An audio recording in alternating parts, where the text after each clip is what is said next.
কি অবস্থা সবার? সবাই দ্রুত যুক্ত হয়ে যাও এবং যারা অলরেডি যুক্ত হয়ে গেছো তারা একটু কমেন্ট করে জানিয়ে দাও যে আমার সাউন্ড ঠিকঠাক মতো শুনতে পাচ্ছ কিনা, আমার কথা ঠিকঠাক মতো শোনা যাচ্ছে কিনা এবং স্ক্রিনটা ঠিকঠাক মতো দেখতে পাচ্ছ কিনা। ওকে, ঠিক আছে। ডিয়ার স্টুডেন্ট, সবাইকে শুভেচ্ছা জানাচ্ছি আজকের ক্লাসে। আশা করি সবাই ভালো আছো, সবাই সুস্থ আছো। আজকে আমরা ভেক্টর অধ্যায়ের তৃতীয় ক্লাস করব। তো তোমাদের গত ক্লাসে যা পড়াইছিলাম আশা করি তোমরা সেই জিনিসগুলো পড়ছো। আব্দুল্লাহ সাজিদ, মেবি তোমার ক্যামেরাটা অন, ক্যামেরাটা অফ করে দাও। ঠিক আছে, তোমরা অনও রাখতে পারো, সমস্যা নাই, বাট অফ করে দাও, অফ করলেই ভালো। ওকে, তো চলো আমরা শুরু করি।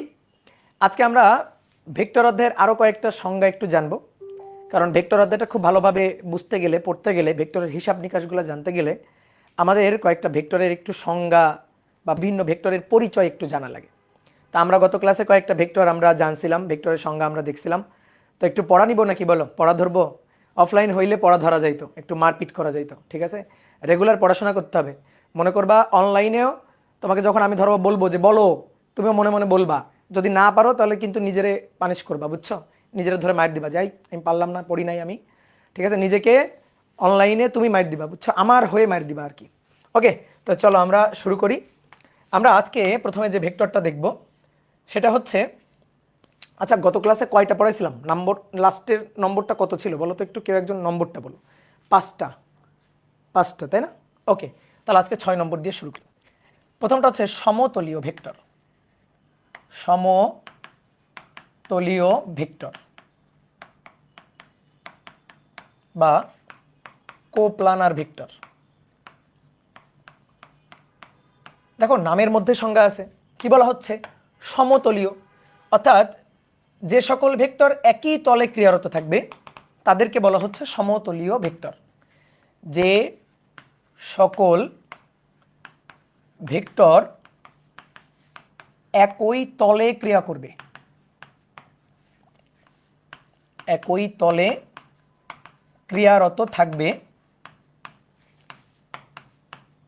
তাদেরকে সমতলীয় ভেক্টর বলে, সমতলীয় ভেক্টর বলে। অর্থাৎ সমতলীয় ভেক্টরগুলোর তল থাকবে সেম, এই কারণেই তো নামটা হচ্ছে সমতলীয়। এখন আসো আমরা একটু চিত্র এঁকে বুঝাই। দেখো ত্রিমাত্রিক কার্তেশীয় স্থানাঙ্ক ব্যবস্থায়, তোমরা তো আসলে দ্বিমাত্রিক স্থানাঙ্ক ব্যবস্থা 9-10-এ জানছো, অনেকে ত্রিমাত্রিকটাও জানছো। ধরো এটা এক্স অক্ষ, এটা ওয়াই অক্ষ, এটা হচ্ছে দ্বিমাত্রিক কার্তেশীয় স্থানাঙ্ক ব্যবস্থা। ত্রিমাত্রিক 3D কার্তেশীয় স্থানাঙ্ক ব্যবস্থা, এই যে এটা হচ্ছে জেড অক্ষ। জেড অক্ষটা কোন দিকে? জেড অক্ষটা আসলে তোমাদের দিকে। আমি বোর্ডে চিত্রটা আঁকছি।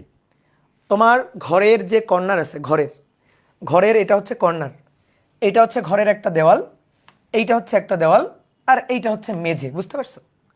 এক্স অক্ষ, ওয়াই অক্ষ, জেড অক্ষ। তো এইটা হচ্ছে এই যে ত্রিমাত্রিক কার্তেশীয় স্থানাঙ্ক ব্যবস্থা। আমরা দ্বিমাত্রিকটার সাথে আসলে বেশি পরিচিত, তো এটা হচ্ছে ত্রিমাত্রিক কার্তেশীয় স্থানাঙ্ক ব্যবস্থা। এবার এই ত্রিমাত্রিক কার্তেশীয় স্থানাঙ্ক ব্যবস্থায় দেখো আমি 3টা তল এঁকে দেখাচ্ছি। এটা এক্স অক্ষ, এটা ওয়াই অক্ষ, আর এটা ধরো জেড অক্ষ। তাহলে ভাইয়া এইটা হচ্ছে এক্স ওয়াই তল, কি তাই না? এই যে তলটা, এই তলটা এক্স অক্ষ, ওয়াই অক্ষ, এদের দিয়ে গঠিত তল। তাহলে এই তলটাকে বলা হবে এক্স ওয়াই তল, এক্স ওয়াই প্লেন, ঠিক আছে? তারপরে দেখো এই পাশের যে দেওয়ালটা, ঘরের এই পাশের যে দেওয়ালটা, এই দেওয়ালটা গঠিত হচ্ছে ওয়াই অক্ষ এবং জেড অক্ষ দিয়ে। তো এই তলটার নাম হচ্ছে ওয়াই জেড তল। আর নিচের এই যে মেঝেটা, এই মেঝেটা হচ্ছে এক্স অক্ষ এবং জেড অক্ষ দিয়ে তৈরি, সুতরাং এটাকে আমরা বলতে পারি এক্স জেড তল। এই দেখো 3টা তল। এখন মনে করো দুটো ভেক্টর এ এবং বি, এটা এক্স ওয়াই তলে ক্রিয়ারত, এই যে এই তলে ক্রিয়ারত, তাহলে এ আর বি হচ্ছে সমতলীয় ভেক্টর। তারপরে চিন্তা করো যে C vector, D vector, E vector, E vector, এরকম আরো 3টা ভেক্টর ওয়াই জেড তলে ক্রিয়ারত। তারপরে ধরো এফ ভেক্টর, এইচ ভেক্টর, জি ভেক্টর, এই যে জি ভেক্টর, এরা হচ্ছে এক্স জেড তলে ক্রিয়ারত। তাহলে সমতলীয়, যারা একই তলে ক্রিয়াশীল তাদেরকে বলা হচ্ছে সমতলীয়। তাহলে এ আর বি হচ্ছে সমতলীয় vector, C D E vector এরা হচ্ছে সমতলীয় ভেক্টর, কারণ এরা 3টা ভেক্টরেরই ক্রিয়াতল একই। আবার মেঝে যে তিনটা ভেক্টর ক্রিয়ারত আছে এদের ক্রিয়াতল একই, তাহলে এফ, এইচ এবং জি ভেক্টর এরাও হচ্ছে সমতলীয় ভেক্টর। কথা কি বুঝতে পারছো? তাহলে কিভাবে আমরা ভেক্টরগুলোকে সমতলীয় বলতে পারি? একই তলে ক্রিয়ারত থাকলে। তাহলে একটু লিখে ফেলি ছোট্ট করে যে এ এবং বি ভেক্টর এরা হচ্ছে সমতলীয়। তারপরে সি, ডি, ই ভেক্টর এরা সমতলীয়। এইচ, এফ, জি ভেক্টর এরাও সমতলীয়। ঠিক আছে, কিন্তু আমি যদি বলি এ ভেক্টর, সি ভেক্টর এবং এইচ ভেক্টর এরা কি সমতলীয়? উত্তর হচ্ছে না, এরা সমতলীয় নয়। তুমি বলো, নিজেই বলো, এরা কি সমতলীয়? সমতলীয় নয়। এ ভেক্টর এক্স ওয়াই তলে, তারপরে কোনটা সি ভেক্টর ওয়াই জেড তলে, এবং এইচ ভেক্টর সেটা হচ্ছে মেঝে এক্স জেড তলে। তাহলে এরা সমতলীয় নয়। আবার একইভাবে G vector, B vector, E vector এরা সমতলীয় নয়। কি বোঝা গেছে? এইবার একটা কথা বলতেছি, খুব ভালো করে খেয়াল করো। দুইটি ভেক্টর সর্বদাই সমতলীয়। এই কথাটা একটু ভালো করে বুঝতে হবে, এটা অনেকে বোঝে না। দুইটি ভেক্টর এরা সর্বদাই সমতলীয় আর কি, সর্বদাই সমতলীয়। এদেরকে আসলে অসমতলীয় বলা যায় না। দুইটা ভেক্টর অসমতলীয় বা সমতলীয় নয়, এটা আসলে বলা যায় না। দুইটা ভেক্টর সর্বদা সমতলীয়। বা তিনটা ভেক্টর এরা সমতলীয় হতে পারে, আবার নাও পারে। অর্থাৎ সমতলীয় কি না এটা আসলে তিনটা ভেক্টর দিয়ে বললে ভালো হয়, কারণ দুটো ভেক্টর সর্বদাই সমতলীয়। এখন আমি তোমার একটু দেখাই কিভাবে এটা হচ্ছে, কিভাবে ওটা হচ্ছে। দেখো আমার কাছে তিনটা কলম আছে, এই যে তিনটা কলম আছে আমার কাছে। তিনটা কলম ধরো এভাবে আছে, এই যে এভাবে, এইটা একটা দিকে, এইটা উপরের দিকে, আর এই তিনটা সমতলীয় বলো? এই যে ধরো এই যে কাগজটা, এটা একটা তল না? এই তিনটা কলমকে এই তলে রাখতে পারবো একসাথে? দেখো তো থাকবে? সম্ভব? দেখো তো, তিন দিক বরাবর, একটা তোমার দিকে, একটা ওই দিকে, একটা উপরের দিকে। বলো এরা কি সমতলীয়? না, এরা সমতলীয় না, এদেরকে সমতলীয় বলা যাবে না। দেখো এদেরকে নিয়ে আমি ধরো তিনটা আছে, এই তিনটাকে নিয়ে একটা তল বানাইতে পারবো? এই যে কাগজটাকে এই তলে রাখতে পারবো? দেখো তলে সম্ভব রাখা? তিন দিকে সম্ভব না। কিন্তু দুটো ভেক্টর, এই যে দুটো ভেক্টর, এদেরকে তুমি যেভাবেই রাখো না কেন এরা সমতলীয়। যেভাবেই, ধরো এভাবে রাখছি, এই যে এভাবে রাখছি, এই যে বোর্ডে এভাবে রাখছি, তাহলে এরা সমতলীয় কিনা দেখো? এই যে দেখো সমতলীয়, দেখছো? এই যে একই তলে, তাহলে এই যে সমতলীয় ভেক্টর। আবার তুমি বলতে পারো ভাই দুটো ভেক্টর ধরেন এইভাবে রাখেন, এই যে একটা আমার দিকে রাখেন আর একটা ওই দিকে রাখেন। আচ্ছা রাখলাম, নাও, একটা তোমার দিকে রাখলাম, একটা এই দিকে রাখলাম। এরা সমতলীয় কিনা? অবশ্যই সমতলীয়। দেখো এই যে সমতলীয়, এই যে সমতলীয়, দেখছো? বুঝতে পারছো? এই যে সমতলীয় ভেক্টর, দুটো ভেক্টর সবসময় সমতলীয়। তুমি এই দুটো কলমকে যেভাবেই রাখো না কেন, এই যে ধরো এইভাবে রাখলাম, এই যে এইভাবে বাঁকা করে রাখলাম, এই যে এইভাবে রাখলাম, তাহলে এইভাবে রাখলে সমতলীয় কিনা? দেখো এই যে সমতলীয়, এই যে দেখো একই তলে আছে। তাহলে দুটো ভেক্টরকে দেখো, এই কলমের দুইটা কলমকে আমি যেভাবে রাখি না কেন, এই সাদা কাগজটাকে, এই তলটাকে এই দুইটা কলমের উপর আমি রাখতে পারতেছি না? দুটো ভেক্টর সর্বদাই সমতলীয়। আমি যদি বলি এ ভেক্টর, সি ভেক্টর এরা সমতলীয় কিনা, বলো তো কি হবে? বলো এরা সমতলীয় কিনা? এরা এ ভেক্টর, সি ভেক্টর সমতলীয় কিনা? অবশ্যই সমতলীয়। এই যে অনেকে বলছেন না, এই তো না বললে তো হবে না। এই দুটো vector, A vector, C vector সমতলীয়। দুটো ভেক্টর সর্বদাই সমতলীয়। এতক্ষণ কি বুঝালাম? দুটো ভেক্টর সর্বদাই সমতলীয়। দুটো ভেক্টরকে, এই যে দুটো ভেক্টর, এই দুটো ভেক্টরকে তুমি যেভাবেই রাখো না কেন একটা তল হবে না। দুটো লাঠিকে যেভাবে বাঁধো না কেন, যেভাবেই বাঁধো না কেন, তুমি ওই দুটো লাঠিকে একটা তলে রাখতে পারবে না। একটা সহজ কথা তোমার বলি, দুটো লাঠি একটার সাথে আর একটা জোড়া লাগাবা, একটার সাথে একটা জোড়া লাগাবা, যেভাবেই জোড়া লাগাও না কেন, একটা সহজ কথা, দুটো লাঠি একটার সাথে একটা জোড়া লাগাবা, যেভাবেই লাগাও না কেন, যেভাবে লাগানোর পরে এই লাঠিটাকে ভূমির উপর ফেলে দিবা, ভূমির উপর ফেলে দিবা, ভূমির উপর ফেলে রাখবা। বলো ভূমির উপর যদি ফেলে রাখো, কোনো লাঠি কি ভূমি থেকে উপরে থাকবে, নাকি দুটো লাঠি ভূমির সাথে থাকবে? বলো, এইটা আমার কমেন্ট করো। বলো দুটো লাঠি কিভাবে থাকবে? একটার সাথে আর একটা জোড়া লাগাইছি, এবার আমি ভূমির উপর ফেলে দিলাম। ভূমির উপর ফেলে দিলে দুটাই দেখবা মাটিতে পড়ে গেছে, তাই না? দুটাই মাটির সাথে মিশে থাকবে। তো দুইটা মাটির সাথে মিশে থাকলে তাহলে মাটিতে, মেঝেতে একটা তল না? তো দুটো ভেক্টরকে যেভাবেই রাখি না কেন তল হবে, যেভাবেই রাখি না কেন, এই যে দুটো ভেক্টরকে যেভাবে রাখি না কেন দেখো একটা তল হবে, দেখো একটা তল হয়েছে, এভাবে রাখলেও তল হবে, এভাবে রাখলেও তল হবে, এভাবে রাখলেও তল হবে, এইভাবে রাখলেও তল হবে, যেভাবে রাখি না কেন তল হবে। তাহলে দুটো ভেক্টর সর্বদাই সমতলীয়। তাহলে সমতলীয় কি না এটা যদি কেউ তোমার জিজ্ঞেস করে তাহলে বলো কয়টা ভেক্টর দিয়ে জিজ্ঞেস করবে, কয়টা ভেক্টর দিয়ে? অ্যাটলিস্ট অ্যাটলিস্ট অ্যাটলিস্ট 3টা ভেক্টর দিয়ে বলতে হবে, অ্যাটলিস্ট 3টা। সমতলীয় কি না এটা কেউ যদি জিজ্ঞেস করে তাহলে অ্যাটলিস্ট 3টা দিয়ে তোমাকে জিজ্ঞেস করবে, কারণ দুটো দিয়ে কেউ জিজ্ঞেস করবে না, দুটো দিয়ে কেউ জিজ্ঞেস করবে না। সবাই বুদ্ধিমান, সবাই জানে দুটো ভেক্টর সর্বদা সমতলীয়। একজন বলছে ভাই পরস্পরের লম্ব হলে কি সমতলীয় হবে? কেন রে ভাই, লম্ব হলে সমতলীয় হবে না? এই যে এটার সাথে এটা লম্ব, তো লম্ব হলে সমতলীয় না? এই যে সমতলীয় না, এই যে দেখো তল হয়েছে না? এটাই তো প্রথমে দেখালাম, লম্ব হলে সমতলীয় হতে। অনেকে বলে ভাই আমি ভূমির উপর রাখবো, ভূমির উপর রাখলে তো এটা দাঁড়াই থাকবে। দেখো এটা ভূমির উপর আছে, এটা এভাবে দাঁড়ানো আছে, একটু টোকা দিয়ে দাও, টোকা দিলে দেখবা টুপ করে পড়ে গেছে, পড়ে গিয়ে দুটোই মাটির সাথে মিশে গেছে, তাই না? তার মানে দুটো ভেক্টর সর্বদাই সমতুল্য। তাহলে এই জিনিসটা মাথায় রাখবা, বোঝা গেছে? ক্লিয়ার? এইবার আসো সমপ্রারম্ভিক ভেক্টর 7 নম্বর। সমপ্রারম্ভিক,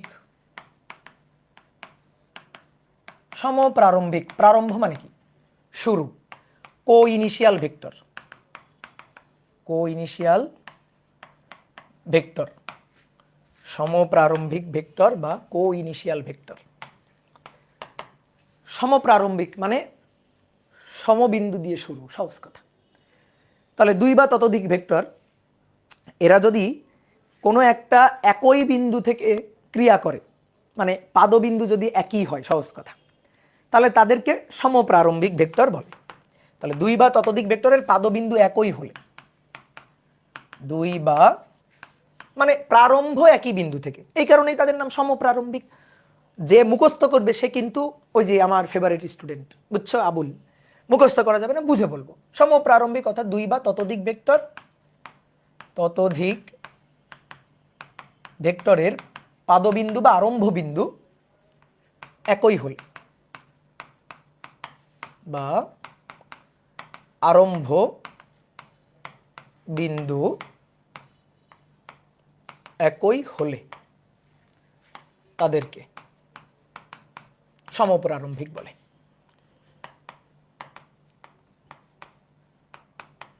তাদেরকে সমপ্রারম্ভিক ভেক্টর বলে। ক্লিয়ার? এবার আসো একটু চিত্র এঁকে দেখাই। তো এই যে ত্রিমাত্রিক কার্তেশীয় স্থানাঙ্ক ব্যবস্থা আঁকছিলাম, ওটাই একই, একটু নিজেকে জ্ঞানী জ্ঞানী লাগবে। তুমি এই দ্বিমাত্রিক স্থানাঙ্ক ব্যবস্থা শুধু এক্স ওয়াইও আঁকতে পারো, সমস্যা নেই। মূলবিন্দু কোনটা? এই যে এটা মূলবিন্দু, মূলবিন্দু ও 0 0 0 তার স্থানাঙ্ক। কার্তেশীয় হইলে এক্স ওয়াই থাকতো, তখন বললাম 0 0। এবার ধরো মূলবিন্দু থেকে 2টা ভেক্টর ক্রিয়া করতেছে, মূলবিন্দু হচ্ছে পাদবিন্দু, 2টা ভেক্টরের পাদবিন্দু। একটা ভেক্টর ক্রিয়া করতেছে এই বিন্দুর দিকে, ধরো এই বিন্দুটার স্থানাঙ্ক কত? এই বিন্দুটার স্থানাঙ্ক ধরো 1 2 3, ধরো কেমন 1 2 3, যে এগুলো কিন্তু আমি চোখের মানে জাস্ট ধরার জন্য লিখছি, অত মেপে লিখি নাই। এক্স অক্ষে 1 একক, ওয়াই অক্ষে 2 একক, দেন জেড অক্ষ বরাবর মানে তোমার দিকে এক্স অক্ষ, ওয়াই অক্ষ, জেড অক্ষ। বলো তো মধ্যবর্তী কোণ কত? অনেকে এখানে এসে ঝামেলা করে, এক্স ওয়াই জেড। বলো এক্স এর সাথে ওয়াই এর মধ্যবর্তী কোণ কত? 90 ডিগ্রি। ওয়াই এর সাথে জেড এর কত? 90 ডিগ্রি। অনেকে বলে ভাই এটা 90 ডিগ্রি তো মনে হচ্ছে না, এটা তো 90-র বেশি। এই যে সবসময় এই চোখ দিয়ে দেখলে হয় না, এই যে এই মাথার মধ্যে একটা চোখ আছে, ঠিক আছে, দিব্য দৃষ্টি দিয়ে দেখতে হয়, জ্ঞান চোখ দিয়ে দেখতে হয়। এটা এই জেড অক্ষ তোমাদের দিকে, ঘরের কর্নারের দিকে তাকাও, ঘরের কর্নারের দিকে X Y 90 degree, Y Z 90 degree, মেঝে এই যে মেঝে এটা কত? 90 ডিগ্রি। বুঝছো? পরস্পরের সাথে লম্ব সবগুলা। তাহলে এই যে 1 2 3 এই বিন্দু অভিমুখে, মূল বিন্দু থেকে এই বিন্দু অভিমুখে, ধরো এটা এ বিন্দু, তাহলে ও এ এই রেখা বরাবর ধরো একটা ভেক্টর ক্রিয়া করতেছে, ধরো এটাকে আমরা বললাম পি ভেক্টর। আর মনে করো এখানে আর একটা বিন্দু আছে, এটা ধরো বি বিন্দু, এটার স্থানাঙ্ক ধরো 2 1 4 ধরলাম। তাহলে মূল বিন্দু থেকে এই বি বিন্দুর অভিমুখে একটা ভেক্টর ক্রিয়া করতেছে ও বি বরাবর, এই ভেক্টরটার নাম দিলাম ধরো Q vector. P R Q দুটো ভেক্টরের পাদবিন্দু এই যেটা, তাহলে 2টা ভেক্টর একই পাদবিন্দু থেকে ক্রিয়া করতেছে, 2টা ভেক্টরের পাদবিন্দু আরম্ভ বিন্দু একই, তাহলে এরা হচ্ছে সমপ্রারম্ভিক। দুই বা ততোধিক ভেক্টর, শুধু দুটো হইতে হবে না এমন না, শুধু দুটো হইতে হবে এমন না, অনেকগুলো ভেক্টর হইতে পারে। তারা যদি একই বিন্দু দিয়ে ক্রিয়া করে তাহলে তাদেরকে আমরা বলবো সমপ্রারম্ভিক vector. A vector, B vector, C vector সবগুলার পাদবিন্দু একই বিন্দু দিয়ে ক্রিয়া করবে, এরা হচ্ছে সমপ্রারম্ভিক ভেক্টর। ঠিক আছে, ক্লিয়ার? তিনটা বিন্দু কিসের? আচ্ছা, তিনটা বিন্দু হচ্ছে এক্স অক্ষ, ওয়াই অক্ষ, জেড অক্ষের স্থানাঙ্ক, ত্রিমাত্রিক স্থানাঙ্ক। তুমি 9 10-এ দ্বিমাত্রিক স্থানাঙ্ক পড়ছো না? সেই ত্রিমাত্রিক স্থানাঙ্ক আমরা মাত্র একটু পরে পড়বো, একটু ধৈর্য ধরো, একটু পরে পড়বো। এবার আসো 8 নম্বর। 8 নম্বর হচ্ছে স্বাধীন ভেক্টর। স্বাধীন ভেক্টর, স্বাধীন মানে কি? Free, free vector. ঠিক আছে, তাহলে ফ্রি ভেক্টর থাকলে কি থাকবে? Paid vector. এটা ফ্রি ভেক্টর, তাই না? তাহলে কি থাকবে? Paid vector. না, স্বাধীন মানে যে ভেক্টরের পাদবিন্দু ইচ্ছা মতো ধরে নেওয়া যায়, যে ভেক্টরের পাদবিন্দু ইচ্ছা মতো ধরে নেওয়া যায় সেটা হচ্ছে স্বাধীন ভেক্টর। স্বাধীন মানে এরকম স্বাধীন না যে ভেক্টরটা চেঞ্জ করে আমরা দিক চেঞ্জ করে ফেলবো, এমনটা না। ভেক্টরটার দিক একই থাকবে, শুধু আমরা কি করবো, যে ভেক্টর শিফটিং, এক বিন্দু থেকে ভেক্টরকে আরেক বিন্দুতে, এক জায়গা থেকে ভেক্টরকে আরেক জায়গায় নিয়ে যেতে পারবো। তাহলে এটা কি বলা হচ্ছে? স্বাধীন ভেক্টর। যে সকল ভেক্টরের বা যে ভেক্টরের পাদবিন্দু ইচ্ছামতো ধরে নেওয়া যায়, ইচ্ছামতো ধরে নেওয়া যায়, দিক চেঞ্জ করা যাবে না কিন্তু, খবরদার। তারা হচ্ছে স্বাধীন। ঠিক আছে, তারা হচ্ছে স্বাধীন ভেক্টর। স্বাধীন ভেক্টর যেমন একটু উদাহরণ দিই। ধরো আমি বললাম কোনো একটা ভেক্টর ক্রিয়া করতেছে পূর্ব থেকে পশ্চিম দিকে। ধরো এই যে এটা হচ্ছে পূর্ব দিক, এটা হচ্ছে পশ্চিম দিক। ধরো আমি বললাম যে পূর্ব পশ্চিম দিকে বাতাসের বেগ ভেক্টর, বাতাসের ধরো বেগ, তাহলে বাতাসের বেগ ভেক্টর পূর্ব পশ্চিম দিকে ধরো ভি। ভি এর একটা মানটা আমি বলতে পারি, ধরো বাতাস প্রবাহিত হচ্ছে 2 মিটার পার সেকেন্ড বেগে, এটা হচ্ছে মান। ঠিক আছে, দিকটা কোন দিকে? পূর্ব দিকে, মানে পশ্চিম থেকে পূর্ব দিকে। দেখো ভেক্টরকে প্রকাশ করতে গেলে এই যে এখানে কিন্তু আমি শুধু মান লিখছি, এর সাথে কিন্তু একটা দিক টিক দিতে হবে, তো সেটা একটু পরে আমরা দিব। তো আপাতত জাস্ট এটা ভি ভেক্টর, বাতাসের বেগ ভেক্টর, এরা ক্রিয়া করতেছে পশ্চিম থেকে পূর্ব দিকে। তাহলে পশ্চিম থেকে পূর্ব দিকে, দেখো পূর্ব দিকে আঁকলাম। ঠিক আছে, মান কত? ধরো এর মানটা হচ্ছে ধরো 2 মিটার পার সেকেন্ড, এটা হচ্ছে মান, লিখলাম। এবার এইটাকে দেখো পাদবিন্দু কই ছিল? এই যে এখানে পাদবিন্দু ছিল। এখন আমি এই ভেক্টরটাকে এখান থেকে দেখো ভেক্টরটাকে তুলে নিয়ে আমি এখানে লিখতে পারি না? এই যে এখানে লিখতে পারি না? পারি। তাহলে পাদবিন্দু আগে যেখানে ছিল এখন কি পাদবিন্দু সেখানে আছে? পাদবিন্দু শিফট হয়ে পাদবিন্দু চেঞ্জ হয়ে গেছে না? এখন পাদবিন্দুটাকে আমি ইচ্ছা মতো ধরে নিতে পারি, এখানে ছিল নিয়ে আসলাম এখানে, ভেক্টরটাকে শিফটিং করে। এবং ভেক্টর শিফটিং এর নিয়ম মেনে মানে যা দৈর্ঘ্য ছিল তাই দৈর্ঘ্য আছে, অর্থাৎ মানে কি আছে? দিকও যা ছিল তাই আছে। তাহলে এরপরে এখান থেকে কপি করে এখানেও নিতে পারি, তাই না? তাহলে দিকের চেঞ্জ হয় না, দিক কিন্তু পশ্চিম থেকে দেখো পূর্ব দিকে আছে, আগেও ছিল পশ্চিম থেকে পূর্ব দিকে দেখো এখনো পশ্চিম থেকে পূর্ব দিকে আছে। তাহলে এইটা হচ্ছে স্বাধীন ভেক্টর, যে এখানে ছিল এখানে আঁকাও যে কথা এখানেও আঁকতে পারি, একই কথা, কোনো সমস্যা নেই। তাহলে এটা হচ্ছে স্বাধীন ভেক্টর। তাহলে স্বাধীন থাকলে কি পরাধীন আছে? অবশ্যই পরাধীন আছে। পরাধীন বলে না, এটাকে বলা হয় সীমাবদ্ধ ভেক্টর। স্বাধীন ভেক্টর বোঝা গেছে? স্বাধীন ভেক্টরে পাদবিন্দুটা কেমনে চেঞ্জ হচ্ছে তোমার আমি আরেকটু বলি। দেখো এটা ওয়াই অক্ষ, এটা হচ্ছে এক্স অক্ষ। ঠিক আছে, ধরো কোন একটা ভেক্টর এক্স অক্ষ বরাবর ক্রিয়ারত, এক্স অক্ষ তার ধারক রেখা। কোন একটা ভেক্টর যে রেখা বরাবর ক্রিয়া করে তাকে তার ধারক রেখা বলে, ধরো এটা এক্স অক্ষ। তো কোন একটা ভেক্টর এক্স অক্ষ বরাবর ক্রিয়ারত, এই যে এক্স অক্ষ বরাবর এই ভেক্টরটা ক্রিয়ারত, তার পাদবিন্দু এখানে ছিল যার স্থানাঙ্ক ধরো 2 0, পাদবিন্দু এটা মূল বিন্দু 0 0। তাহলে এই ভেক্টরের পাদবিন্দু এটা মূল বিন্দু 0 0, তার থেকে 1 2 2 0, তাহলে 2 0, এই যে 2 0 এটা হচ্ছে এই ভেক্টরের পাদবিন্দু, ধরো এটা পি ভেক্টর। এখন আমি এই ভেক্টরটাকে এখান থেকে তুলে নিয়ে ভেক্টরটাকে কপি করলাম, কপি করে তুলে নিয়ে এখানে নিয়ে গেলাম এই। তাহলে পি ভেক্টরটাকে শিফট করে এখানে নিয়ে গেলাম, নিতে অবশ্যই পারি, মান আর দিক সেম আছে। আগে ছিল এই ভেক্টরের পাদবিন্দু 2 0, তাহলে এটা ধরো 1 2 3 4 5 6 7 8। তাহলে এবার পাদবিন্দু কোথায় চলে গেছে? 8 0 বিন্দুতে চলে গেছে। তো পাদবিন্দু ইচ্ছা মতো নিতে পারতেছি আমি, এটাই হচ্ছে স্বাধীন ভেক্টর। বুঝছো? ভেঙে বুঝাইলাম। এবার স্বাধীন ভেক্টরের বিপরীতটা হচ্ছে সীমাবদ্ধ ভেক্টর। স্বাধীন ভেক্টরের বিপরীতটা হচ্ছে সীমাবদ্ধ ভেক্টর, লোকালাইজড ভেক্টর, সীমাবদ্ধ ভেক্টর বা লোকালাইজড ভেক্টর। তো সীমাবদ্ধ ভেক্টর কি? সীমাবদ্ধ ভেক্টর এর উল্টাটা, স্বাধীনের উল্টাটা। স্বাধীন ভেক্টরে কি ছিল? যে ভেক্টরের পাদবিন্দু ইচ্ছা মতো ধরে নেওয়া যায়। তাহলে সীমাবদ্ধ ভেক্টর কি হবে? পাদবিন্দু ইচ্ছা মতো ধরে নেওয়া যায় না, পাদবিন্দু নির্দিষ্ট। যে ভেক্টরের পাদবিন্দু ইচ্ছা মতো ধরে নেওয়া বা আঁকা যায় না, পাদবিন্দু সুনির্দিষ্ট।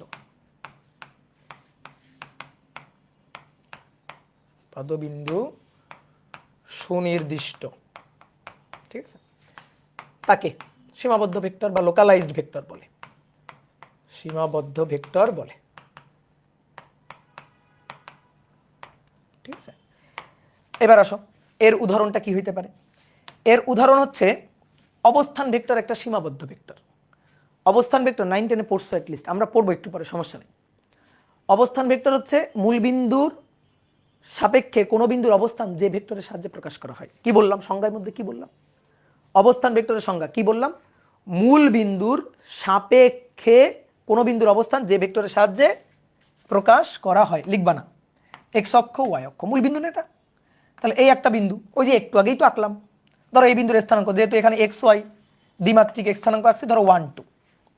তাহলে মূল বিন্দু থেকে এই বিন্দু অভিমুখে ক্রিয়ারত এই যে ভেক্টর, এটা হচ্ছে একটা অবস্থান ভেক্টর। মূল বিন্দুর সাপেক্ষে এই বিন্দুর অবস্থান প্রকাশ করতেছে। ধরো এটা হচ্ছে পি ভেক্টর। তো এটা হচ্ছে এই বিন্দুর অবস্থান ভেক্টর। এই বিন্দুর অবস্থান ভেক্টরের পাদবিন্দু এই যে মূল বিন্দুর সাপেক্ষে এই বিন্দুর অবস্থান ভেক্টর। তাহলে মূল বিন্দু পাদবিন্দু ফিক্সড, নির্দিষ্ট। তাহলে এই যে ভেক্টরটা, এই ভেক্টরটা হচ্ছে একটা সীমাবদ্ধ ভেক্টর। কথা কি বুঝছো? অবস্থান ভেক্টর হচ্ছে একটা সীমাবদ্ধ ভেক্টর। 2 মার্কের কোশ্চেন আসে কিন্তু এগুলো, যে অবস্থান ভেক্টর একটা সীমাবদ্ধ ভেক্টর ব্যাখ্যা করো। অবস্থান ভেক্টর একটি, আমার খাতা যদি পড়ো বুঝছো, 1 মার্ক 2 মার্ক 3 মার্ক 4 মার্ক তো কথাই নেই, সব প্রশ্নের উত্তর কিন্তু পাই যাবা, সুন্দর করে পড়বা আর কি। অবস্থান ভেক্টর বুঝে অবশ্যই বুঝে অবস্থান ভেক্টর একটি সীমাবদ্ধ ভেক্টর, ব্যাখ্যা করো। তো কি করে ব্যাখ্যা করবা? তোমাদের যে ওই যে বলছিলাম 2 মার্কের প্রশ্ন লেখার একটা টেকনিক শিখাইছিলাম। টেকনিকটা কি? চেষ্টা করবা চিত্র এবং ইকুয়েশন ঢোকানোর, ওত পেতে থাকবা ঢোকানো যায় কিনা। সবসময় হয়তো চিত্র আঁকা যাচ্ছে না 2 মার্কের কোশ্চেনে, সবসময় হয়তো ইকুয়েশন দেওয়া যাচ্ছে না, বাট তোমার টার্গেট থাকবে আমি ওত পেতে থাকবো, সুযোগ পাইলেই ঢুকাই দিব। বুঝছো? তাহলে সীমাবদ্ধ ভেক্টরের সংজ্ঞাটা তুমি আগে লিখবা, যেহেতু সীমাবদ্ধ ভেক্টরের কথা বলছে। এইবার অবস্থান ভেক্টরের সংজ্ঞাটা লিখবা। লেখার পরে অবস্থান ভেক্টর হচ্ছে মূল বিন্দুর সাপেক্ষে কোনো বিন্দুর অবস্থান যে ভেক্টরের সাহায্যে প্রকাশ করা হয়। ঠিক আছে, অবস্থান ভেক্টর হচ্ছে, অবস্থান ভেক্টর এটা হচ্ছে মূল বিন্দুর সাপেক্ষে কোনো বিন্দুর অবস্থান ভেক্টর। মূল বিন্দুর সাপেক্ষে কোনো বিন্দুর অবস্থান প্রকাশ করে। তাহলে পাদবিন্দু কোনটা? মূল বিন্দু। তাহলে পাদবিন্দু মূল বিন্দু ফিক্সড, পাদবিন্দু এটা মূল বিন্দু। তাহলে পাদবিন্দু অবস্থান ভেক্টর পাদবিন্দু ফিক্সড না? কি বলা হয়েছিল? পাদবিন্দু সুনির্দিষ্ট থাকবে, ইচ্ছা মতো ধরা যাবে না। তো এই তো হয়ে গেল, তাহলে পাদবিন্দু সুনির্দিষ্ট, এই যে এটা মূল বিন্দু যার স্থানাঙ্ক 0 0। তাহলে এর সাপেক্ষে ধরো এই বিন্দু, এটা ধরো 1 2, ঠিক আছে, ধরো এই বিন্দু, তো তার অবস্থান প্রকাশ করতেছে পি ভেক্টর। তাহলে পি একটা সীমাবদ্ধ ভেক্টর, এই যে পি ভেক্টর এইটা একটা সীমাবদ্ধ ভেক্টর। কি বুঝছো? সীমাবদ্ধ ভেক্টর। ধরো আরেকটা উদাহরণ দেখাই, এগুলো আমরা 4র্থ অধ্যায়ে পড়ব। ধরো কোন একটা বস্তুকণা একটা বৃত্তাকার পথে ঘুরতেছে, এই যে একটা বৃত্তাকার পথে ঘুরতেছে। এইটা হচ্ছে ঘূর্ণন অক্ষ। অক্ষটা কি? অক্ষ হচ্ছে সেন্টার, এই যে সেন্টারে তলের সাথে যে বরাবর ঘুরতেছে, এই যে সেন্টার। তো এই পাশে এই যে এটাকে অক্ষ করে ঘুরতেছে। যেমন দরজা ঘোরাও না তুমি, দরজার, এই যে ধরো এটা দরজা, এটা দরজার হাতল, তো দরজার হাতল ধরে টান দিলে দরজা ঘুরে না? কার সাপেক্ষে ঘুরে? কোন অক্ষের সাপেক্ষে? এই অক্ষের সাপেক্ষে ঘুরে। এই যে এটা হচ্ছে অক্ষ, বুঝতে পারছো অক্ষ কি জিনিস? তো এটা হচ্ছে অক্ষ, এই অক্ষের চারপাশে ঘুরতেছে। তাহলে দেখো আমরা যখন এখানে হিসাব করব তখন আমাদের মূল বিন্দু হচ্ছে সেন্টারটা। তাহলে সেন্টারের সাপেক্ষে এই বিন্দুর অবস্থান, এই যে বস্তুটা ঘুরতেছে ঘুরতেছে, তাহলে এই বিন্দুর অবস্থান প্রকাশ করব এই যে এই ভেক্টরটা দিয়ে। তাহলে দেখো তো এটা বৃত্তপথের কি? বলো, এটা মূল বিন্দু, এটা হচ্ছে এই ক্ষেত্রে মূল বিন্দু। মূল বিন্দু কোনটাকে বিবেচনা করব? সেন্টারটাকে। তাহলে সেন্টারটা মূল বিন্দু। এখন এই বস্তুটা এভাবে ঘুরতেছে ধরো এই বৃত্তাকার পথে, তাহলে বস্তুটা এখানে আছে। তাহলে এইটা হচ্ছে তার অবস্থান ভেক্টর। তো এই অবস্থান ভেক্টরটা এই বৃত্তপথের কি নির্দেশ করতেছে আসলে? কি নির্দেশ করতেছে বলো বলো বলো, কি নির্দেশ করতেছে? বৃত্তপথের কি নির্দেশ করতেছে? এটা কি নাম? ব্যাসার্ধ না? হ্যাঁ, ব্যাসার্ধ। তাহলে এইটা ব্যাসার্ধ, তাহলে এই ভেক্টরটাকে আমরা বলি ব্যাসার্ধ ভেক্টর। ব্যাসার্ধ ভেক্টর। এই ব্যাসার্ধ ভেক্টরটাকে তুমি বলো। আমি বললাম এই বস্তুর ব্যাসার্ধ ভেক্টর এই যে এখান থেকে তুলে নিয়ে, এখান থেকে এই ব্যাসার্ধ ভেক্টরটাকে এখান থেকে তুলে নিয়ে আমি এখানে গেলাম, বলো তো হইলো? আমি বললাম এটা ব্যাসার্ধ ভেক্টর। বলো, ব্যাসার্ধ দেখে মনে হচ্ছে? ব্যাসার্ধ তো ভাই এইটা ব্যাসার্ধ। এই যে এইটা হচ্ছে ব্যাসার্ধ, এটা ব্যাসার্ধ। এটার কি ব্যাসার্ধ বলা যাবে? বলো, এটার ব্যাসার্ধ বলতে পারবো? এই যে আমি সামনে নিয়ে গেলাম, তো সামনে নিয়ে গেলে কি হলো? পাদবিন্দু চেঞ্জ হয়ে গেল। পাদবিন্দু চেঞ্জ করা যাবে? পাদবিন্দু কোথায় থাকতে হবে? এই ব্যাসার্ধ ভেক্টরের পাদবিন্দু এখানেই থাকতে হবে, এখানেই পাদবিন্দুটা থাকতে হবে। তাহলে এই যে এটা আরেকটা থাকতে পারি, এই একটা, এগুলো সব কি ব্যাসার্ধ ভেক্টর। তাহলে পাদবিন্দু কোথায় থাকতে হবে? পাদবিন্দু সেন্টারে থাকতে হবে। তাহলে পাদবিন্দু নির্দিষ্ট, পাদবিন্দু নির্দিষ্ট। এটাকে তুমি এখানে সরাইতে পারবা না। তুমি যদি বলো এই যে ব্যাসার্ধ ভেক্টর, না এটা হবে না, এখান থেকে এখানে নিতে পারবো না। অনেক ভাই দেখেন দিক সেম আছে, আমি কপি করে সামনে নিয়ে গেছি, দিক তো সেম আছে, হোক আমি ভেক্টর শিফটিং করতে পারি, ভেক্টর ধরো শিফট করতে পারি, ভেক্টর শিফটিং হতে পারে, কিন্তু এটাকে তো ব্যাসার্ধ ভেক্টর, এটা কি ব্যাসার্ধ? বৃত্তপথের ব্যাসার্ধ কি এটা? এখানে ব্যাসার্ধ চলে গেছে না, তো এটাকে তো বলতে পারবো না। তো এই কারণে এটা পাদবিন্দু, এটা পাদবিন্দু সুনির্দিষ্ট, সুনির্দিষ্ট, এই কারণে এটা সীমাবদ্ধ ভেক্টর, সীমাবদ্ধ ভেক্টর, সীমাবদ্ধ ভেক্টর। তাহলে অবস্থান ভেক্টর, ব্যাসার্ধ ভেক্টর, এটার নাম ব্যাসার্ধ ভেক্টর। অবস্থান ভেক্টর, ব্যাসার্ধ ভেক্টর, এগুলা সীমাবদ্ধ ভেক্টর। বোঝা গেছে? ওকে, গুড। এইবার আসো 10 নম্বর। 10 নম্বরটা খুব মজার। এটা হচ্ছে নাল বা শূন্য ভেক্টর। নাল, নাল মানে ফাঁকা, NULL, নাল। নাল বা শূন্য, শূন্য, জিরো, জিরো ভেক্টর। ঠিক আছে, এটাকে অনেক সময় অকার্যকর ভেক্টরও বলে। নাল বা শূন্য ভেক্টর, বা এটার একটা নাম হচ্ছে অকার্যকর ভেক্টর। কোন বইতে হয়তো দেখছিলাম। ঠিক আছে, অকার্যকর। এবার নাল বা শূন্য ভেক্টর কি জিনিস? আসো একটু কনসেপ্ট বুঝি আগে। দুটো ভেক্টর রাশির হিসাব নিকাশ করে তুমি অবশ্যই একটা ভেক্টর রাশি পাবা, বুঝছো? তোমার আপাতত তোমার জ্ঞান দিয়ে তুমি একটু বলার চেষ্টা করো। ধরো একটা বস্তু, এই বস্তুর উপর এদিক বরাবর বল প্রযুক্ত করা হচ্ছে ধরো 10 নিউটন, আর বিপরীত দিকে এই দিক বরাবর বল প্রযুক্ত করা হচ্ছে ধরো 4 নিউটন। তোমার কমন সেন্স জ্ঞান, ঠিক আছে, এইটা কাজে লাগিয়ে তুমি একটু আমাকে বলো তো 10, 4 এই বস্তুর উপরে আসলে প্রযুক্ত নিট বলটা কত? নিট বল কত? নিট বল ধরো একটা বস্তুকে তুমি টানতেছো এদিকে 4 নিউটন বলে, তোমার বন্ধু টানতেছে ঠিক বিপরীত দিকে, ঠিক বিপরীত দিকে 10 নিউটন বলে। তো এটা কমন সেন্স যে এই বস্তুর উপর নিট বল, নিট বল 6 নিউটন, তাই না? বুঝছো তো? কোন দিকে 6 নিউটন? কোন দিকে 6 নিউটন? এইদিকে, এইদিকে 6 নিউটন। বুঝতে পারছো? এই যে এইভাবে চিন্তা করো, এটা 10, দেখো এইভাবে চিন্তা করো, এই যে এদিকে কত আছে? 10, আর এদিকে কত? এদিকে আছে 4, 4 নিউটন, আর এদিকে 10। তো 10কে একটা কাজ করি, 10কে এটা 4 নিউটন, আর আর 10কে 4 এবং 6 দুই ভাগে ভাগ করলাম, 6 নিউটন। ঠিক আছে, এটা 10 নিউটন ছিল, 10কে দুইটা ভাগে ভাগ করলাম, 4 আর 6। তাহলে 4 আর 4 পরস্পরকে নাকচ করে দিল, তাহলে আলটিমেটলি এইদিকে বেশি থাকলো কত, 6 নিউটন। এই হিসাবটা তো বুঝছো। আমরা আস্তে আস্তে এই ভেক্টর রাশি হিসাব করব, সমস্যা নেই। তাহলে দুটো বলের নিট লব্ধি বল, লব্ধি বা নিট বল, ঠিক আছে, রেজাল্টেন্ট ইংরেজিতে বলা হয় রেজাল্টেন্ট। তো রেজাল্টেন্ট ফোর্স কত, 6 নিউটন। দেন আচ্ছা, যদি এমন হইতো ধরো এই বস্তুটা, তার উপর প্রযুক্ত বল 4 নিউটন, প্রযুক্ত বল 4 নিউটন। এইবার বলো নিট বল কত, নিট বল কত? নিট বল 0। এখন একটা কথা শোনো, দুটো বলের হিসাব নিকাশ করে, বল কি রাশি, ভেক্টর রাশি, দুটো বলের হিসাব নিকাশ করে তুমি কিন্তু একটা বলই পাবা। যদি এমন হইতো দুটো বল একই দিকে, ধরো 10 আর 4 একই দিকে, তাহলে 14 হয়ে যেত। তাহলে দুটো বল ভেক্টরের হিসাব নিকাশ করে তুমি একটা বলই পাবা। এই দুটো বলের হিসাব করে তুমি কি স্মরণ পাবা নাকি?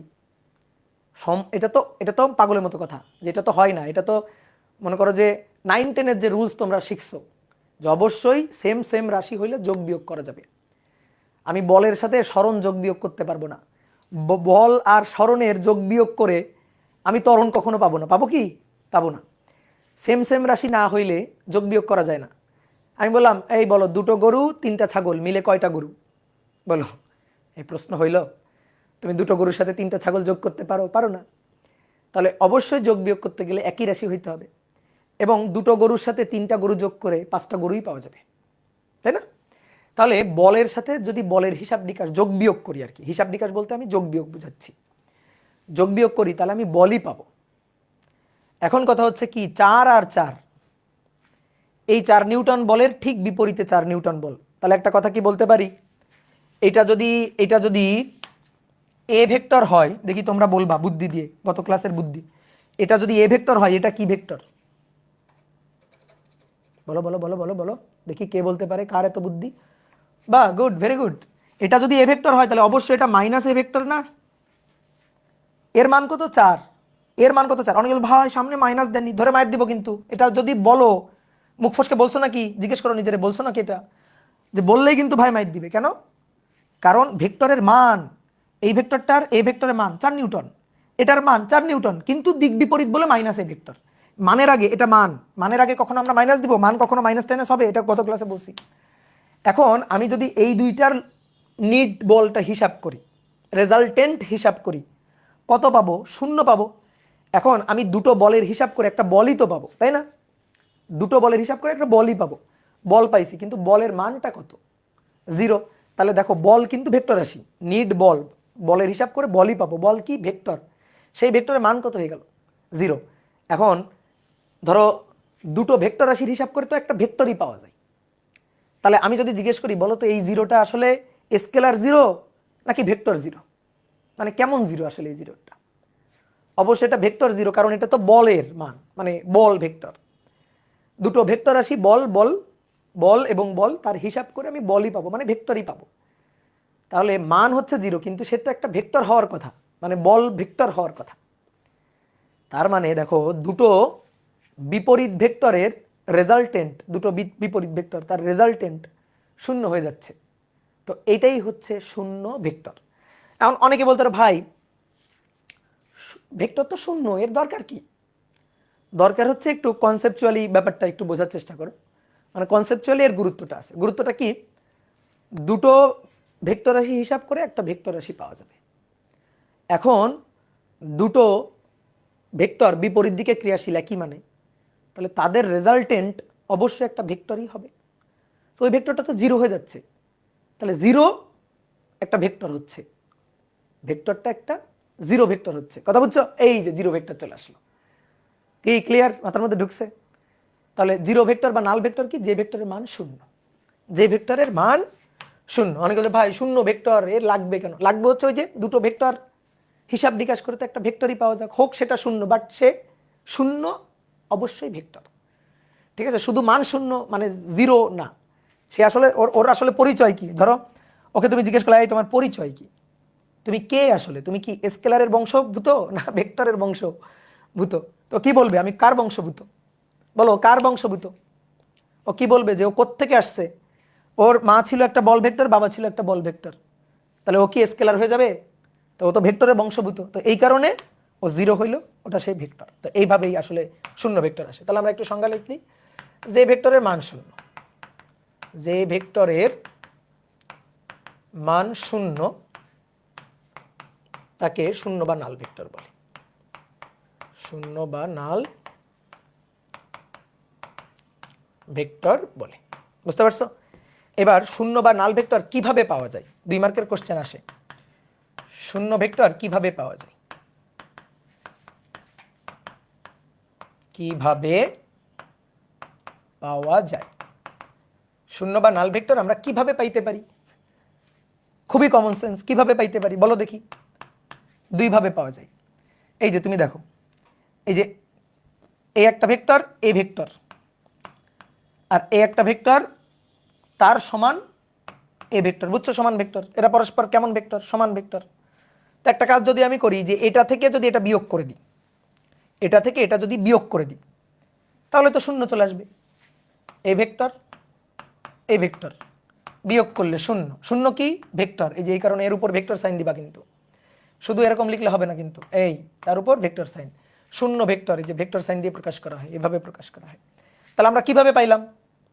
দুটো সমান ভেক্টর কি করে? বিয়োগ করে। তাহলে লিখে ফেলি, দুটি সমান ভেক্টর বিয়োগ করে। দুটি সমান ভেক্টর বিয়োগ করে। বলো, কোনো কিছু মুখস্থ করা লাগে? তারপর আর কিভাবে পাওয়া যেতে পারে? 2 নম্বর, এটা হচ্ছে এ ভেক্টর, আর এইটা মান সমান দিক বিপরীত। বলো তাহলে এটা কি ভেক্টর? এটা এ ভেক্টর হলে এটা কি ভেক্টর? বিপরীত, এর বিপরীত, তাহলে মাইনাস এ ভেক্টর। এবার এই দুইটাকে যোগ করে দাও, এই দুইটাকে যোগ করে দাও, করো, যোগ করো। তাহলে যোগ করলে, যোগ করতেছি, এ ভেক্টর প্লাস মাইনাস এ ভেক্টর, তো কত? তাহলে প্লাস মাইনাসে মাইনাস, এ ভেক্টর মাইনাস এ ভেক্টর কি হলো? 0 ভেক্টর। তাহলে এবার কি লিখবো? কোন ভেক্টরের সাথে, কোন ভেক্টরের সাথে তার বিপরীত ভেক্টর যোগ করে, দুটি সমান ভেক্টর বিয়োগ করে, আর কোন ভেক্টরের সাথে তার বিপরীত ভেক্টর যোগ করে। কোন ভেক্টরের সাথে তার বিপরীত ভেক্টর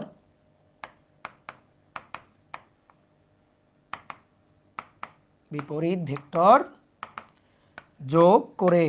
বুঝতে পেরেছ? ঠিক আছে। শূন্য ভেক্টর থেকে 2 মার্কের আরো সুন্দর সুন্দর কোশ্চেন আসে, তা আমি কথাগুলো লিখে দিচ্ছি এখানে। শূন্য ভেক্টরকে আঁকা যাবে না। দেখো, শূন্য ভেক্টরকে আঁকতে পারবো না, আঁকা যাবে না। তুমি বলো কেন আঁকা যাবে না? শূন্য ভেক্টরকে আঁকা যাবে না। আঁকা যাবে, কারণ আমরা যখন ভেক্টরকে আঁকি তখন একটা রেখা দিয়ে ভেক্টরকে প্রকাশ করি, রেখার দৈর্ঘ্যটাই ভেক্টরের মান প্রকাশ পায়।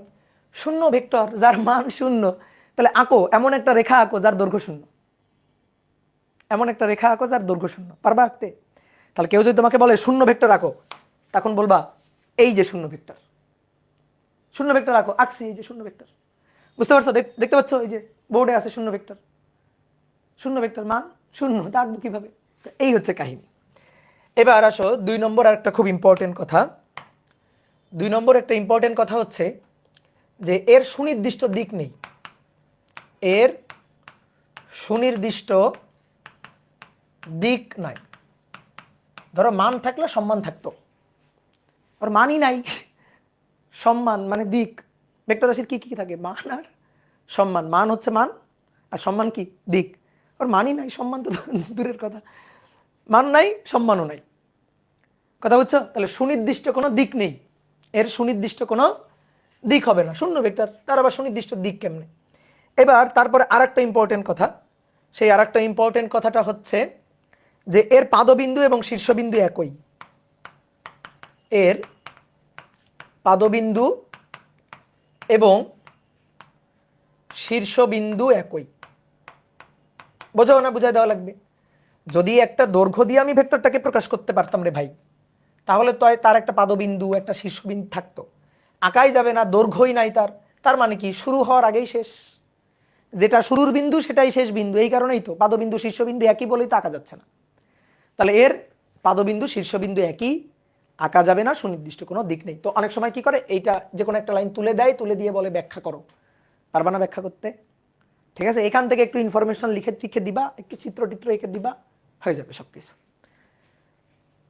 ওকে, এবার আসো 11 নম্বর। 11 নম্বর হচ্ছে সঠিক ভেক্টর। সঠিক ভেক্টর, সঠিক ভেক্টর কি?